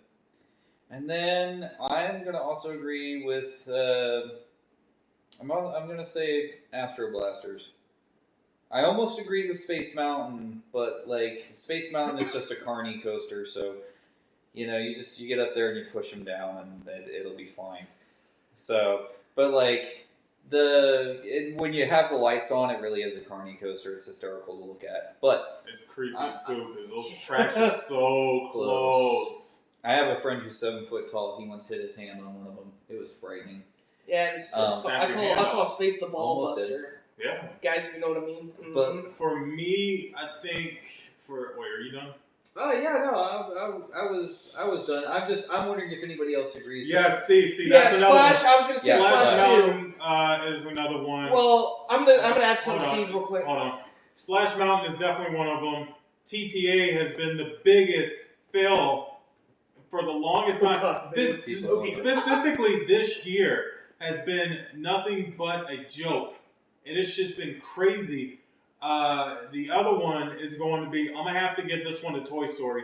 That ride it's another one, and it's just a people mover. It's the same thing, constantly breaking down. All right, Oh, I was gonna add to Steve, but yeah. Give you an example. Right Primeval before World is closed permanently.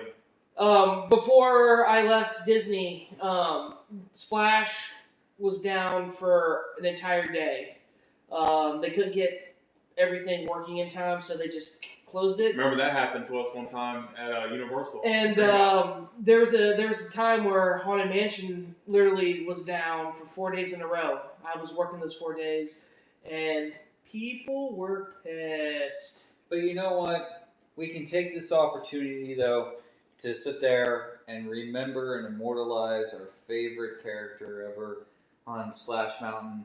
At least we all remember the chicken who broke. Yeah. Oh yeah, I remember that. That happened just yesterday. The chickens are constantly. What about freaking Jack? Oh yeah. That day. Oh well, don't forget Grand Fiesta Tour. Oh, What was it? Jose's always falling down. TTA has been a problem Oh yeah, since I saw that video. since- I forgot exactly what happened. The I think- belt, the Yeah. belt leading up to it, caught fire. Like Up to underneath, what? like The escalator? Yeah. caught Good fire. year. It's not such a good year. That's false advertising. But thank you for trying. Ouch! Wow, I felt that one from here. I did. Oh wow. All right. So moving on, I'll do Epcot.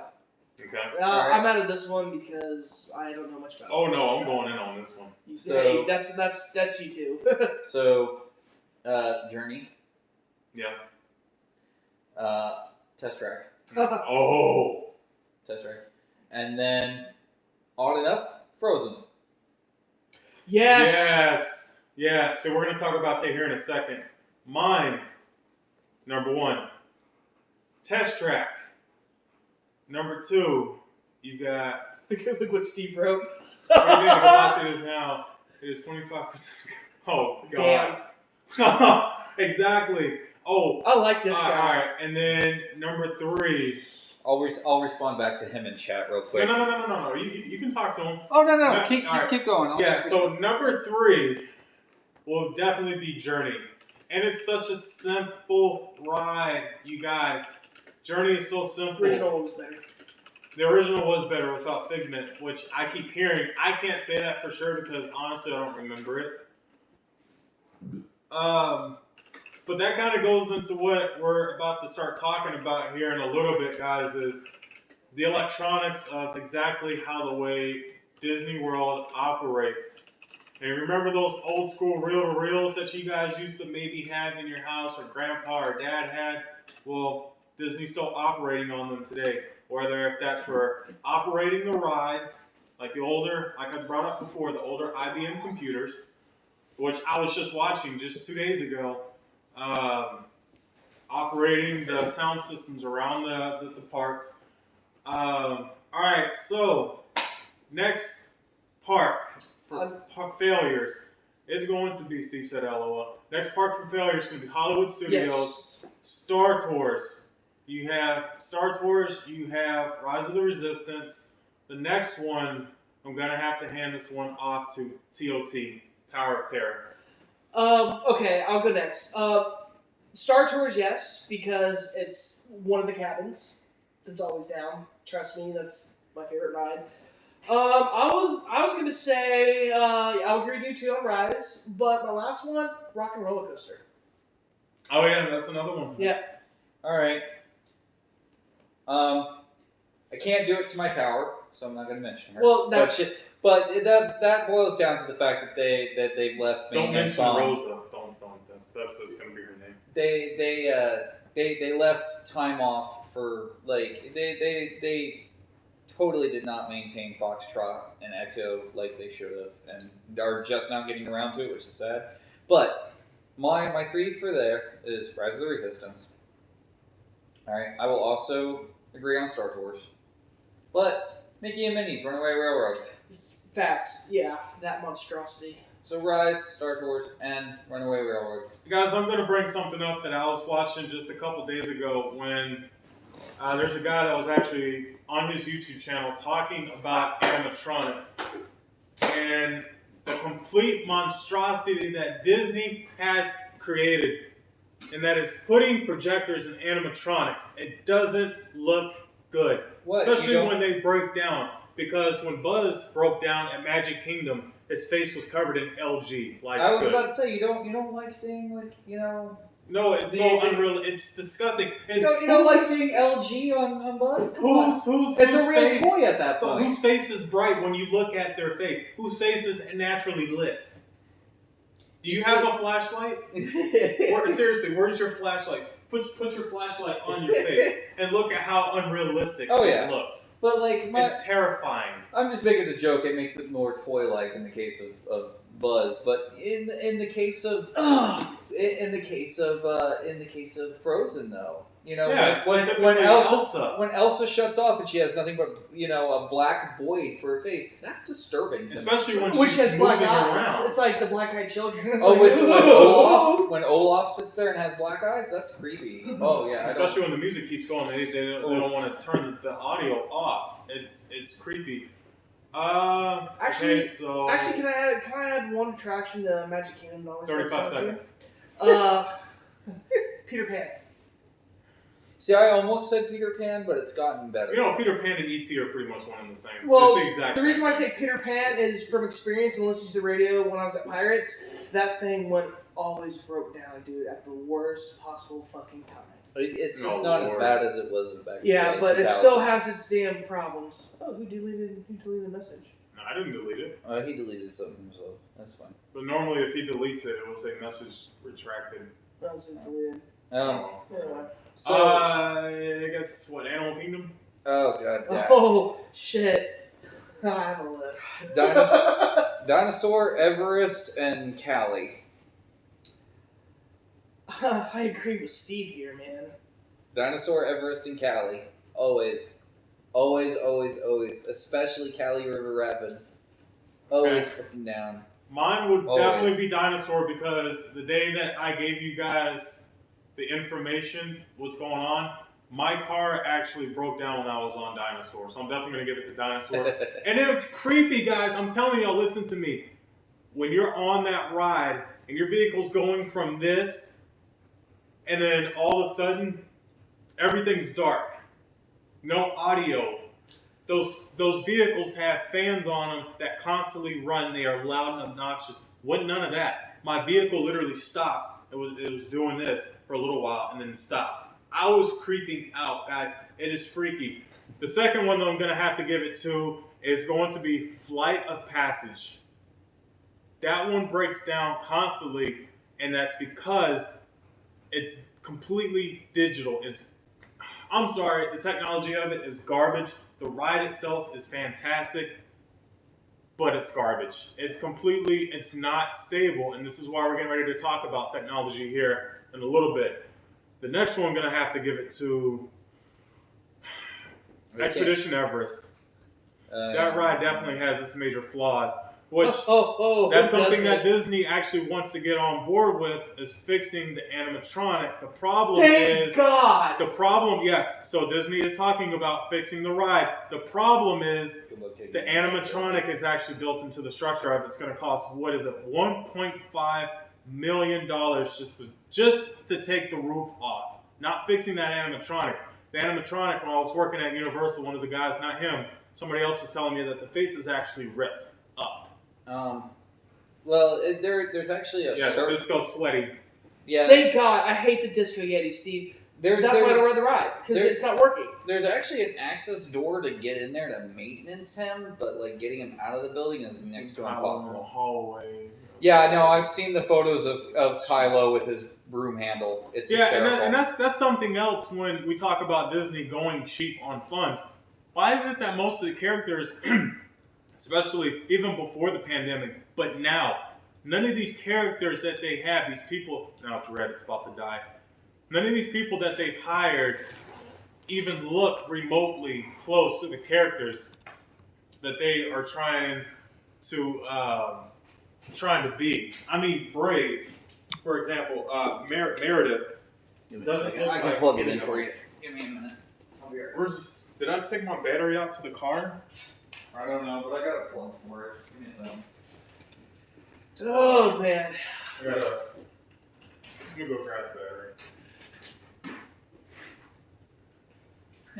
Fun stuff, folks. Technical difficulties. Please, Remain seated, please. Fairway surfs and tops, por favor. please remain in your doom buggy. Some playful spooks has interrupted our video. Alright, hang on. This is why I've got like a million of these power bricks laying around the house. Like, everybody's got a ton of these things. All those. And camera went lopsided. Yeah, because the Sorry thing guys, died. we're having some technical difficulties. Bear with us. I got it. Just plug that in. There we go. Yep. Alright, and then I should just be able to boop. And then, whoop. Oh yeah, table, all the shit. PS4 Yeah. headset. Yay. It's fine. Let me see if it'll even. Let's see if it'll power on. I don't know where my battery is. And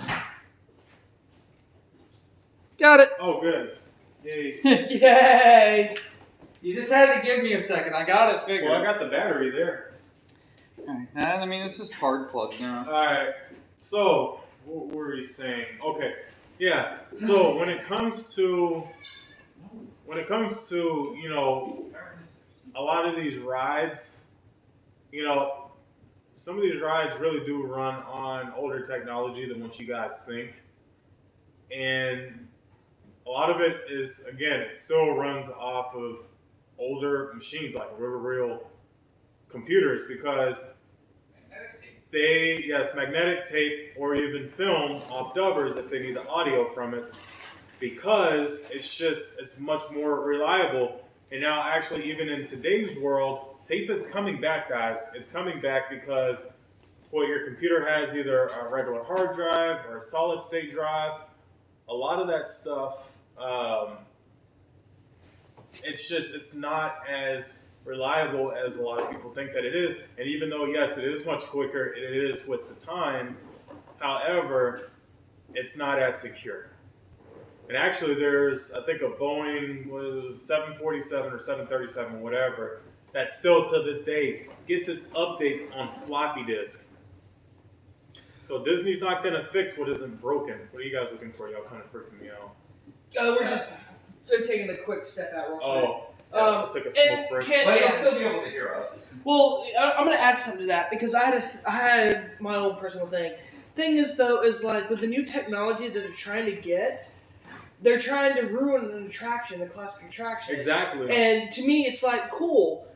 Like, there's so much stuff they want to do with Haunted Mansion, and like they want to like change it, and it's like, no. And one thing that really pissed me off when I left Disney the first time was they wanted to change the theming and change things around it. Yeah. Like they wanted us butlers to smile now, and we were like, we were like, they no. want y'all to ask his to make the guests happy. Yeah, and it's like, no, we all fought. We're like, no, we're supposed to be creepy because that's our story. And then they wanted to say that Master Gracie was no longer the master of the house, and Constance was the bride, and that's not the story. She's just a spirit. She's just a spirit. Right. She doesn't own the mansion, and All right. It just has to be shortened. That's all. Yeah. It broke us one of our friends. yeah, I agree, Steve, because there was a couple of Jacks that before the COVID thing that didn't even look like Johnny Depp at all. And one thing that really pisses me off was I actually auditioned for Peter Pan years ago. I was in better shape, I was thinner, and I looked like him. But what they do is they always cast characters that don't look like their characters. Like the Peter Pan we have now looks nothing like what he is. And Exactly. it pisses me off. Tell them about the meet and greet that you did with Peter. Oh, yeah, and I'm going to give you a quick story. Like, I got my pass. This is, years before I went back to uni and Disney again. And I wanted to meet Peter because I'm a huge Peter Pan fan and I collect Peter Pan merch from Disney. And, characters are supposed to know the entire story of who they're playing. Well, I went up and I was meeting Peter. I'm like, oh, so how's Tinkerbell, Wendy, John, and Michael? And he looked at me and he goes, who? Don't mind me, guys. I'm petting my pussy. Wow. And Okay. then I'm like, the secret handshake. And the guy's like, what? Strike two. The third one was, so has Captain Hook been trying to, cause trouble? Captain Hook who? Nope. I wanted to guess relations. I complained. I'm like, the magic is ruined for me. And let's put it this way, that Peter's no more. Especially when you got somebody like Bob Chapek. He doesn't care. Again, guys, it's just a money scheme for Disney. It's not about magic. It's about putting money in pockets. That's all it is to them. And another thing is, too, when it comes to technology, even if they wanted to upgrade, let's just say they go and they buy a new computer and they try to put it on Dinosaur. Guys, it's not going to work.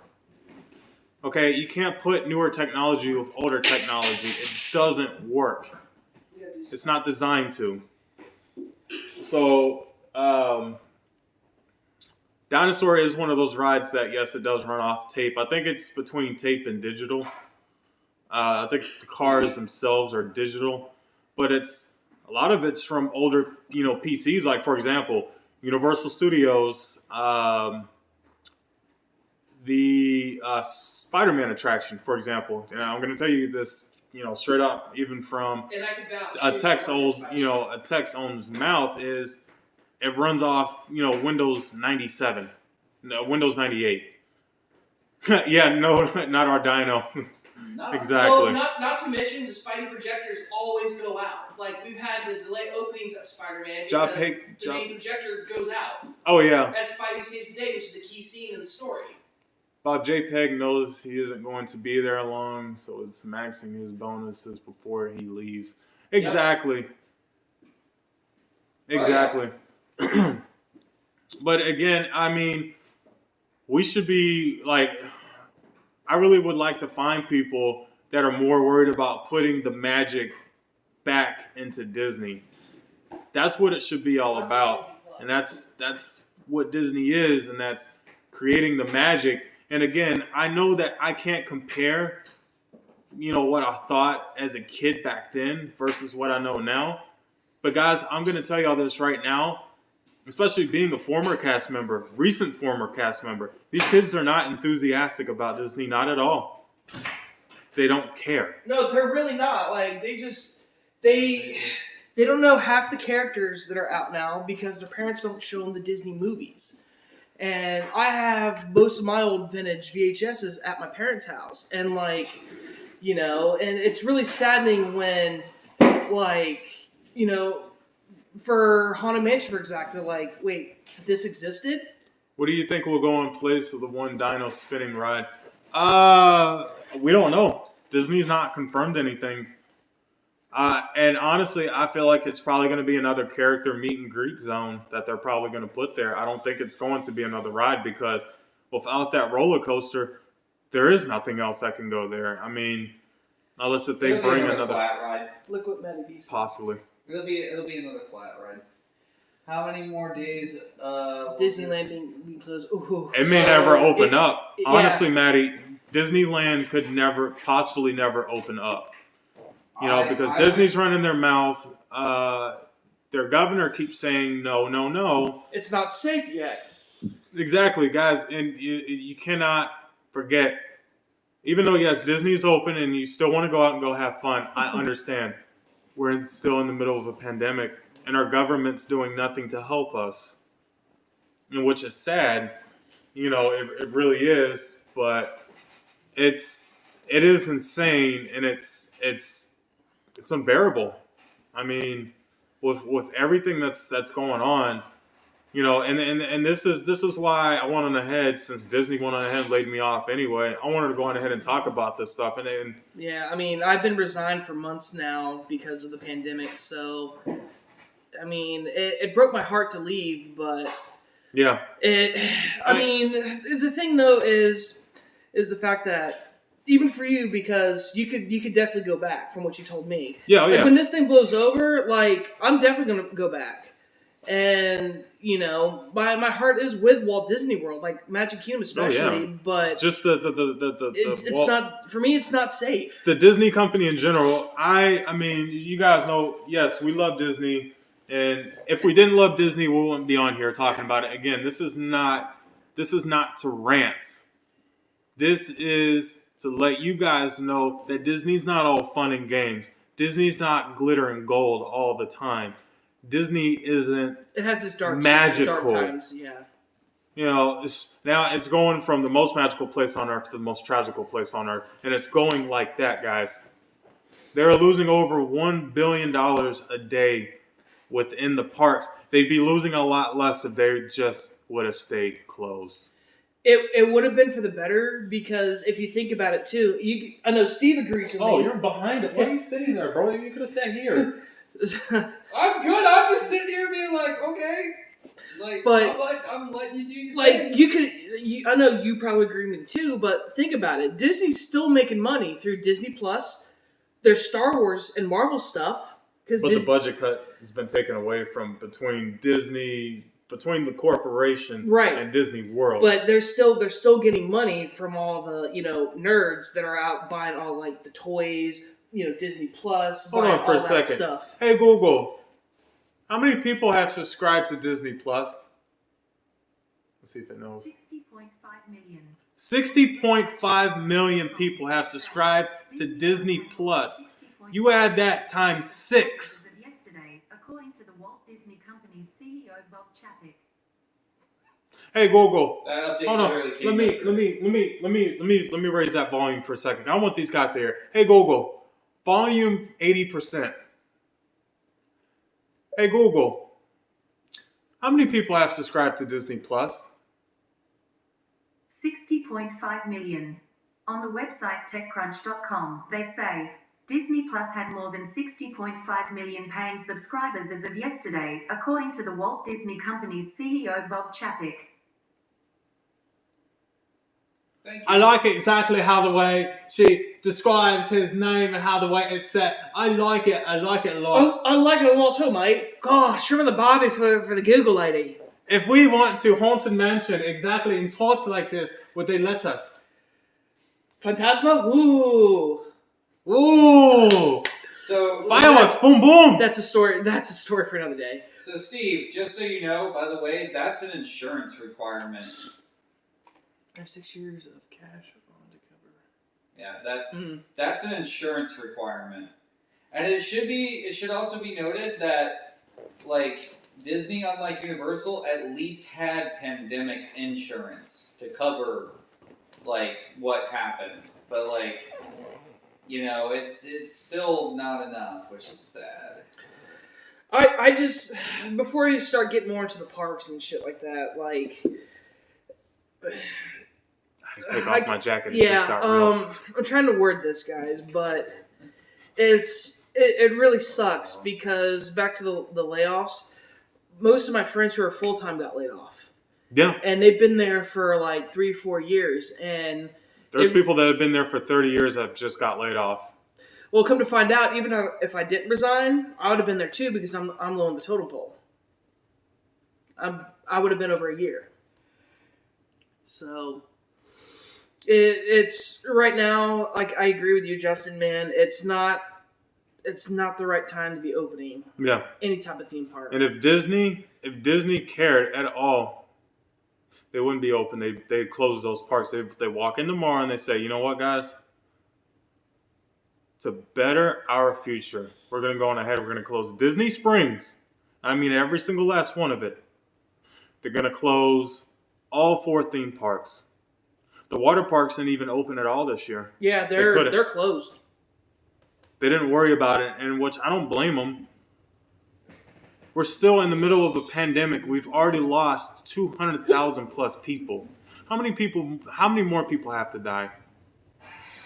Because a numbnuts governor says, oh, well, it's, you know what, going ahead and open up. Because why? Because our unemployment maxes out at 275 a week.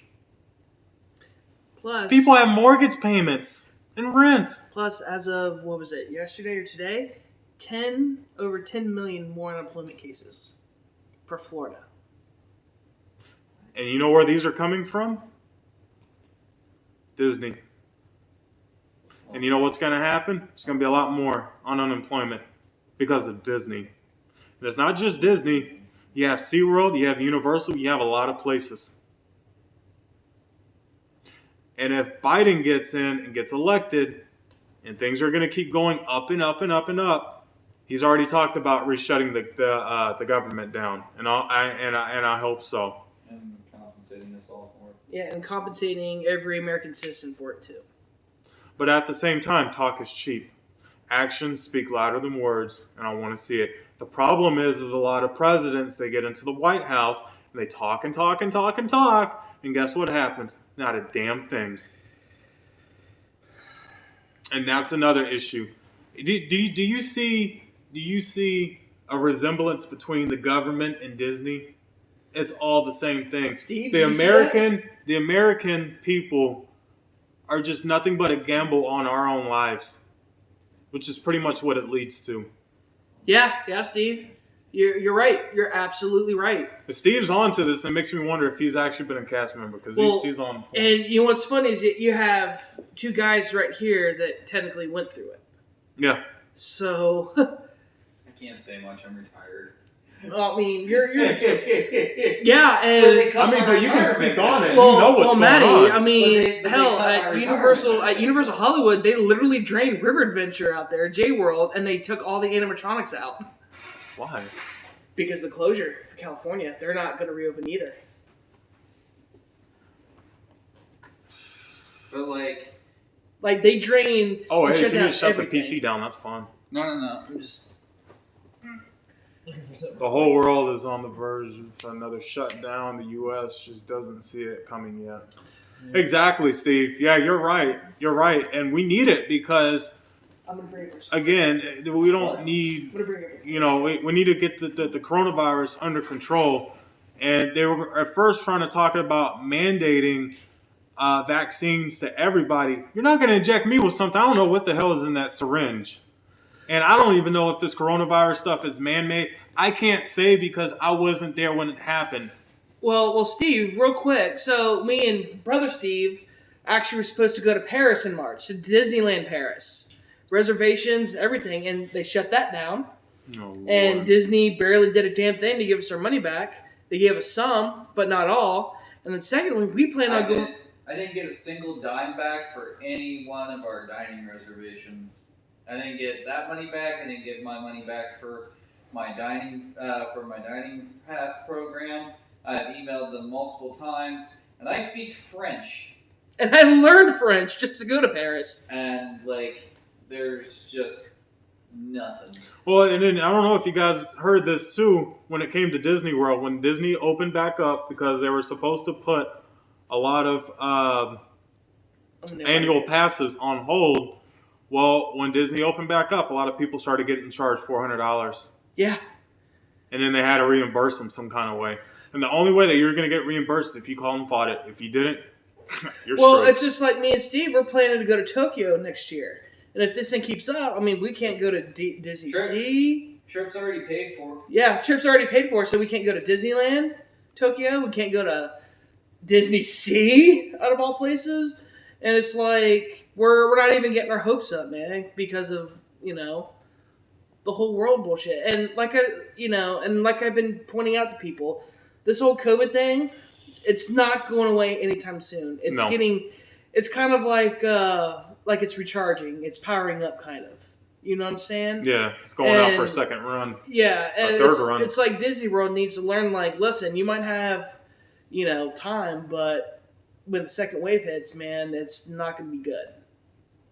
But No, especially the amount of cases here in Florida alone because, we're just too impatient. We're too bored in our houses, And what did Trump say when he was giving his debate?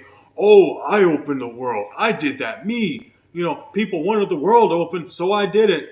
Because you're a dumbass. You're supposed to be a president. You're supposed to be the president and say, no, it's not safe to open up. We're going to stay closed. Because it is not safe. You don't go, oh, well, this is what American people want. Of course, that's what American people want. Yes, they are bored. What's most important is trying to get this stuff under control. You had one job and you couldn't even do it. But yeah, right now Disney's a wreck, and it's, from what I've been seeing picture-wise, like Magic Kingdom is pretty much dead. I mean, most of the parks are dead, with the exception of what? Except Capacity? for Friday. Yeah, I heard Friday. When was Friday, yeah, Friday was Splash Capacity, Mountain right? was 110 minutes. Yeah, All the major rides back at their normal wait time. Oh, okay. Facts, man. Good job. I'm glad you're keeping your health. Stay safe, bro. Yeah, man. Stay safe. Stay safe. Hey, we Steves have to stick in the same boat, man. Like we gotta protect each other. I don't know what. Spoken from the mouth of babes. But yeah, and like you, Steve, man. Like I've been telling people, all my family, out of state and out of state friends, don't come. Don't. Just stay it's not the put. time. It's not. So since the shutdown, same here, man. Uh-huh. I mean, shit, dude. Since the shutdown, I've been stocking up on video games, man. PS4, Switch. So Yeah. I was good, man. Yeah, and then guys, there really are a lot of amazing streamers out here. They go at it, they bust their butt. Walking around in the park, especially with the face mask on. I was doing it for a little while, and I'm probably gonna go to Magic Kingdom today. We'll probably live stream for a little bit, but it just I can hardly get out. I hardly have the motivation to get up, put the mask on, and get out of my house, go walking around in the dead heat. Yeah, no. You already have to have a bunch of water in the summertime, and it's already hard enough. Guys, Magic Kingdom is such a pain in the butt to try to get into because you guys know how the way I do it. I don't drink out of no water fountains. No, I go to the restaurants and ask for a cup of water. Yeah. Because there's been kids that have been spitting all over the water fountain. There's bacteria. I didn't know And bacteria germs. was a word. Bacteria. Well, it is now. Facts. There's your Texan showing. Yes, sir. Right now. Yes, sir. Yeehaw. But it's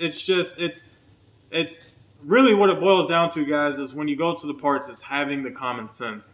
And if you want to go because you're bored and you want to get out of your house, that's fine. It's already open. I will say this. Disney knows how to keep the parks clean, and they've been doing a very, very, very well job with it. Unlike Universal. I mean, I will give you credit on Disney though. I've been really proud of how they're handling things, and Universal, they just don't give two shits, man. I have friends that still work in the parks, Steve, exactly, etc. And it's why, why are you just gonna disregard the rules right now for safety and have fucking 2 haunted houses? I get it because capitalism matters. Yeah, I mean, I get it. And I know that we've gotten on Disney's case earlier, but like I said before, at least they are taking the social distancing thing, to a different level. And sometimes some people think that it's a little bit much. Yeah, right. Exactly. What is social distance? I'm sorry, 6 feet. Sorry, sir. I only have 2. But It's a guesstimation. I'm not an alien. I mean, I'm just frustrated with how they handled, the furloughs. When I got that letter, I was like, Well, and really, if you think about it, look at what they've done with the CPs. You've already had to know that this was coming. And guys, I knew that Disney was eventually going to start getting rid of us, and I knew that I was going to get the phone call I just didn't know when. See, exactly. I never got a phone call. That's the thing. And they have my updated. Cat has Disney's. Don't worry. I never got the phone call, and they had my updated phone number, which that's what I was pissed about. Like, well, the CP thing, not gonna lie, I'm glad they canceled the college program because honestly, I can't stand the college kids. They're too cliquey, and they think they know everything. And trust me, I've had my run-ins before COVID. And let's put it this way: I said some not so nice things to CPs. I don't like them, and I hope they actually close it permanently still because it's a ridiculous program. And they're gonna bring it back. It's money. It's money in their pocket. Well, it's money. They in their keep pocket. the money, but I just yeah. Oh, not to mention, you guys know about this either. I think if it wasn't last year or this year, Disney bought more property. Actually, that property was to help the CPs with their housing situation because they already bought the land. I don't know what they're going to do with the land now. It was, as I said before, it was, to build more apartments for the CPs there to, help them out. I don't know exactly what Disney was going to offer them. But when it comes to CPs, first off, CPs have no business working in the parks at all. Yes, They don't care. Right on, like Steve said, they Yeah. don't care. They're not there to create the magic. They're there to get that piece of paper to help get them out. And they're making lowballer dollar from Disney because Disney's not trying to pay them, worthy pay. Guys, at the same time, the CPs are already stressed out because a lot of the CPs are paying money for their rent, let alone having to pay money to eat, and they could hardly do it. So yeah, no wonder the CPs didn't care. Well, then again, the CPs as well. They're partiers, and like they would always come in like in the worst moods because they're hungover. And it's like if you don't properly, especially in attractions, man. Like if you do that, like you need to be on your fucking A game because something could happen. Yeah. You could hurt a guest. Like I don't give a shit if you were not partying with Jackie in the next room, the house over, whatever. Like no. And Disney doesn't No. drug test. Well, they drug tested me when I got hired back. Yeah, they drug test. Yeah, they drug test now. When? It's for Well, when I got hired for attractions, like, cool, here's your piss test, go. Well, the I'm thing like, is, oh! the thing is they need to be doing this stuff For everybody. for at random times. They need to come up. They need to drug test people. They need to do just about everything that they can, and if they need to, start doing breath tests on people. Because when's the last time that you've heard somebody get on a roller coaster and it all of a sudden into shit because the guy's drunk, pushed the button, sent the roller coaster, and went on its way?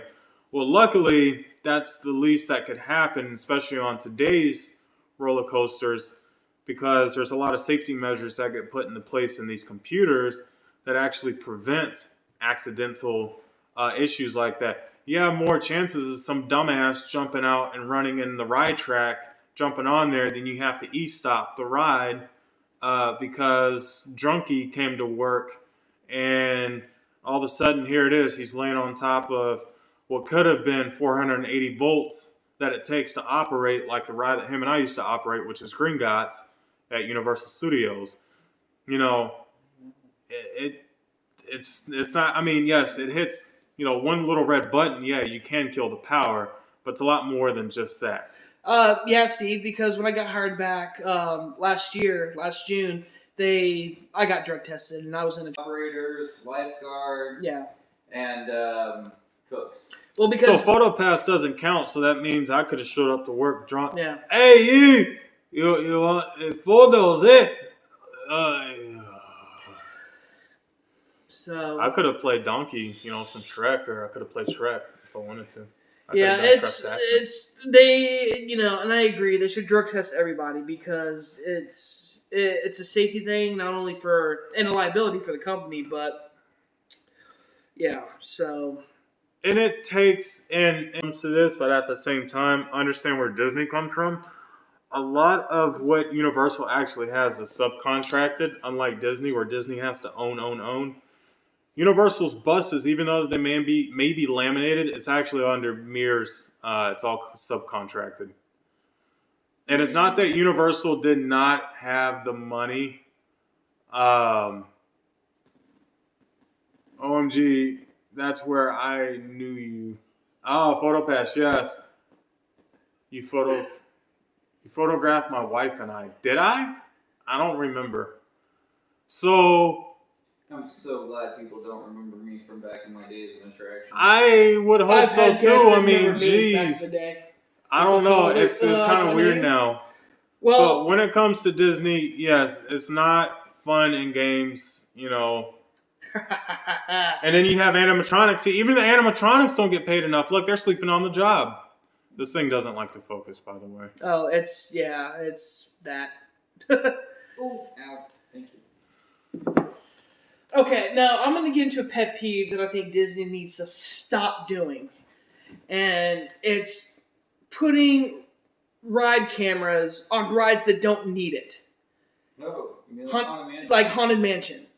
That pisses me off to high end because the ride does not need that. Pirates does not need that. You know, okay, Splash, fine, I get it. The drop, cool. Tower, cool. Rock and Roller Coaster, cool. But it's one of my pet peeves, man. And trust me, like you heard me say, Haunted Mansion's my baby. I love that ride, but when they make changes to it, it breaks my heart, like, to no end. Yeah. Especially like when you're out there, like Steve's saying that he's a photographer. Yeah. Especially when you're out there doing my line of work, guys. Animal Kingdom's the hottest part. And yes, I had days when I had my bad days, my attitude. I did not want to take photos of people, even when they would ask me during the rain if I would get their photos. Technically, yes, you're allowed to do, take photos underneath covered areas. I would still tell them no because I'm trying to relax. I'm trying to cool off. That's my time, my space. I took advantage of it. And at the same time, you're under a lot of stress because Animal Kingdom is, again, the hottest park there. And you're trying to do everything that you can to try to make the guests happy. They want you down on your knees to take photos. They want you in these weird, awkward positions. And it kind of becomes a pain in the butt. It really, really, really, starts to stress you out. And so, yes, sometimes I did let it show. But if I were to go back to Disney, I'm going to go do what I wanted to do after this guy told me I don't know. Because I wanted to be an audio video tech. But being that as that may be, I don't know exactly how that would plan out. Because being an audio guy, I like building speakers. It's what I like to do. But at the same time, question is it really worth my time going back to Disney after I pay with my own money to go to school? Because Disney, my main foot in the door, was to go to school and have Disney pay for my school because I wanted to go and get audio visual experience, and that's working with Disney's loudspeakers that make you guys happy, because they're either playing anything on between the speakers on the rides, speakers throughout the park that play your music that make you happy, any of that stuff, even TVs, projectors, all that.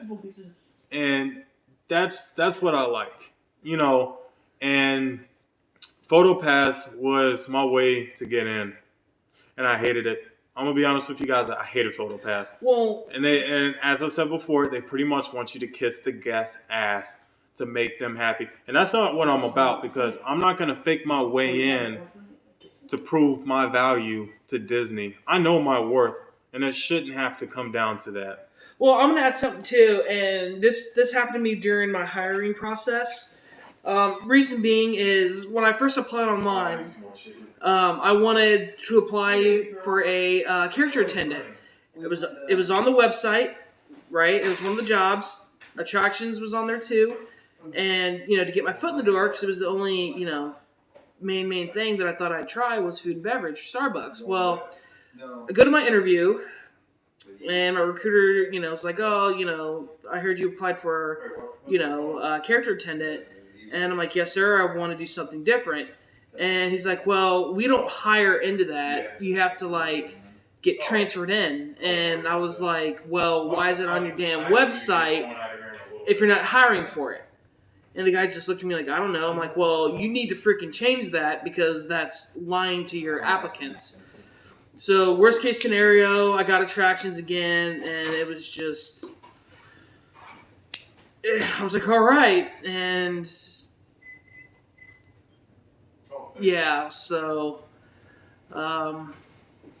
Oh, excuse me. yeah, Steve, you're right, and I've noticed they've been hiring younger and cheaper people to work for the company, which I think is fucked up because right before I left, there was someone that had no experience in theme parks, working attractions, and like they didn't know what the fuck they're doing, and how they got signed off, I don't know. Hey, look, Steve's back. All right. Huh. Yay! It's the bald head version. Yeah, the Not that we know what the other one looks like. So, my final thoughts on the direction the company is going and where it's been and whatnot is until you do away with the infestation of the people who are dedicating themselves to the bottom line, you're not really going to do away with the issues. And that's where it needs, is you can't please the shareholders. You need to please the people who work for you, and you need to please the people that you're actually servicing, which are your guests. And, you know, this comes from a deep, deep, deep love of this company. I have, like, Disney permanently tattooed on my body. Like, literally, like, I'm sure, well, a lot of people have noticed, like, my Epcot tattoo, like, on my arm. Trust me, I have a ginormous back piece on me. That's pretty awesome too. With the hidden Mickey. Yep, it's got a hidden Mickey in there. But, like, you know, it's looking at it now, though, and realizing that this is a memory of what used to be what the company was. And now looking at it, it's devastating because more is being given to the shareholders than the cast members, more than what's being given to the guests. I think the guests need to be better treated. I think the cast members need to be better treated. I think overall, just the guest experience could be better. And you need to get people in who actually care. And I think one of the really thorough ways to do that for cast members who are coming in is, you know, you can hire in the young kids and whatnot, but make traditions 3 days again. Yeah, because that's what I went through when I first started. Make traditions 3 days again. Instead of a day. Make it so that people love the company, love what it stands for, love what it is. You know, when I first started working for Disney, I was homeless for a little bit. And they gave me a place to live, a means to feed myself, and everything like that. And I don't hear those stories from the company anymore. Mm-mm. And, you know, this is a company that literally helped me into my first apartment. Mm. And yeah, that's just gone now. But boy, so anywho, Do you guys have any questions for us regarding, like, you know, attractions, the parks, you know, anything like that? I'm totally willing to answer Yeah, questions. same right here. now. Or my cat. Totally asking questions about my cat wandering around. Rotten. I have a question. I have an answer. What if, and I'm serious, what if we sign a petition to vote out a lot of people in corporate. I mean, that's been tried in the past, and it just doesn't go anywhere. Yeah. You might as well be screaming into the darkness.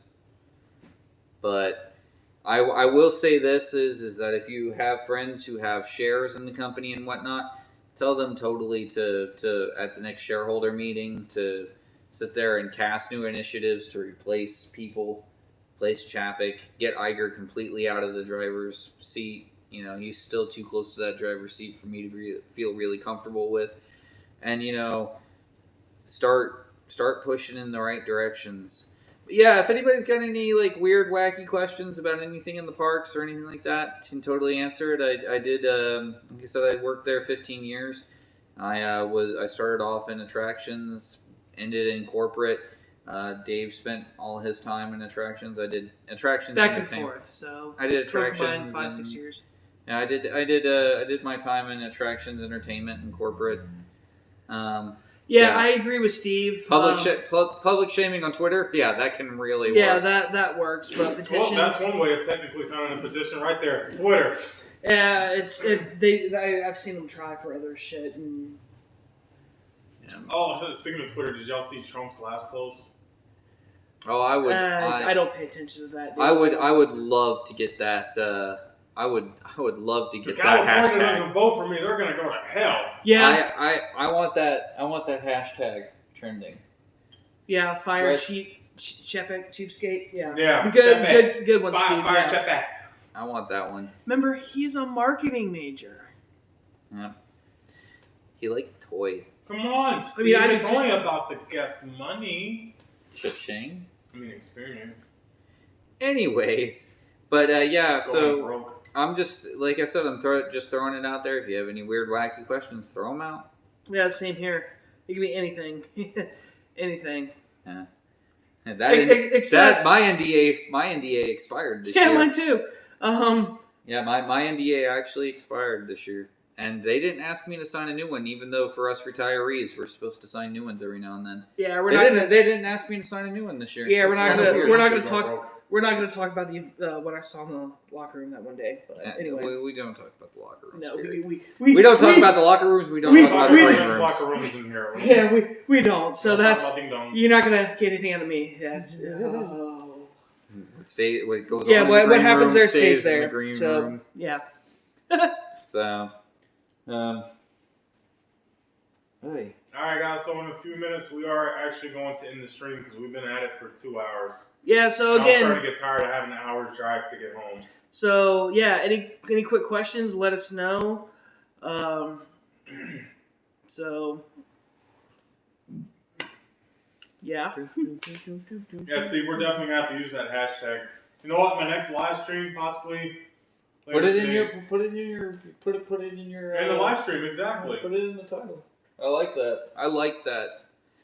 So, what are your weirdest stories? Oh God, he wants. Okay. So let me go first. We'll end on that. So a weird this story that I had was I was over at Mansion and I just got bumped to greeter, right? And these two girls walked up to me, and keep in mind my physique, I was much thinner. I was more sexy if you want to call it that. So I'm doing my job, it was midsummer, so I could take my coat off, I could roll up my sleeves, and I'm just, being all somber and creepy like Haunted Mansion was. And these two girls walk up to me, and I could tell they were foreign, but they spoke, somewhat good English. And they were flirty, and, sure, fine, I didn't even think of it. And so, I'm sitting there talking with my fellow cast member who was doing strollers, and the two girls were like, "Oh, well, I'm gonna be back. I'm gonna go grab my parents." I'm like, "Okay, the ride's not going anywhere. See ya." And they came up, and the girls were like, "Oh, this is my dad. I think they're from Finland or some shit like that." And hey, how you doing? Greeters outside the attractions at the entrance. And so met the parents. I'm like, cool, you enjoying yourselves? Well, I told the girls, cool, we're gonna get in line for Mansion. And as the two girls were leaving, they literally groped me in front of guests. And luckily, I was freaked out. My hands were up. And my manager saw that. And literally, I was shaking like, what the fuck just happened? And he goes, oh, I saw that. And I'm like, well, get security here because I'm freaked out. And security came, and of course the family was already inside the attraction, and I gave them a description of what they looked like, but of course security had to do other shit. And literally my manager's like, you've been through enough trauma today. Go home, get an ER. I'm like, thank you, as I'm walking. It's it's like I seen a ghost, no pun intended. But that was my weirdest story. And my no. Oh no, they wanted to socialize in other ways. You said that. Yeah, but it was weird. It was the first time that happened to me in public, especially at work, and never forget it. Anyway, your turn. I'll tell a celebrity story. I got one. Of It's not really a weird one. I just think people will find it funny. I worked Tower of Terror for a long time, and it was kind of cool because we get a lot of celebrities who were like big thrill seekers, and they'd love to get the crap scared out of them, which was really fun over at Tower. We had Bill Shatner come through one time, and he always a cool guy, very nice in real life, by the way. He's not like a prick or anything like that. He's totally a nice guy. Sat there, came through, and he was messing with us in the line and whatnot. And some of us knew, not everybody, but like some of us knew.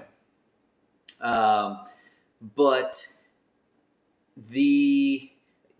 trust me, the security doing nothing. Yeah, it's a bigger problem over at Universal than it is at Disney. Though. Yeah, but but like the thing is a lot of us knew that he did a Twilight Zone featurette one time.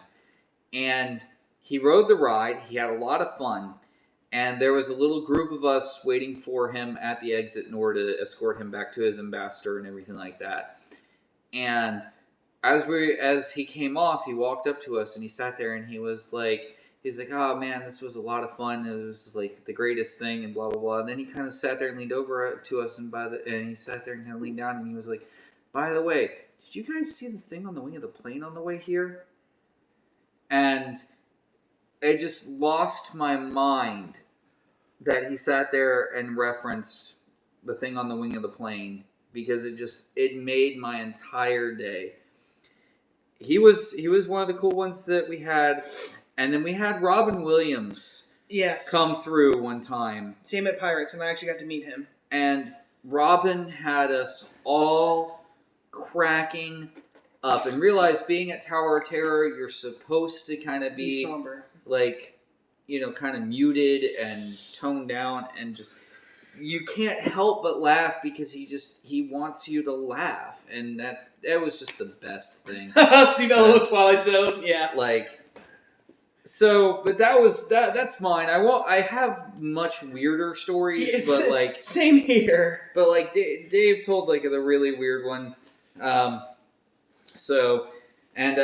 piece of advice to people is if you're going to work at Disney and everything like that, do yourself a favor. Don't date a Snow White. Just don't do it. I dated a lot of Snow Whites. And don't date a Snow White. Don't date a Aurora. They're crazy. They're crazy. Yeah. Yeah. All right, Justin, you can probably close it out. Yeah. All right, guys.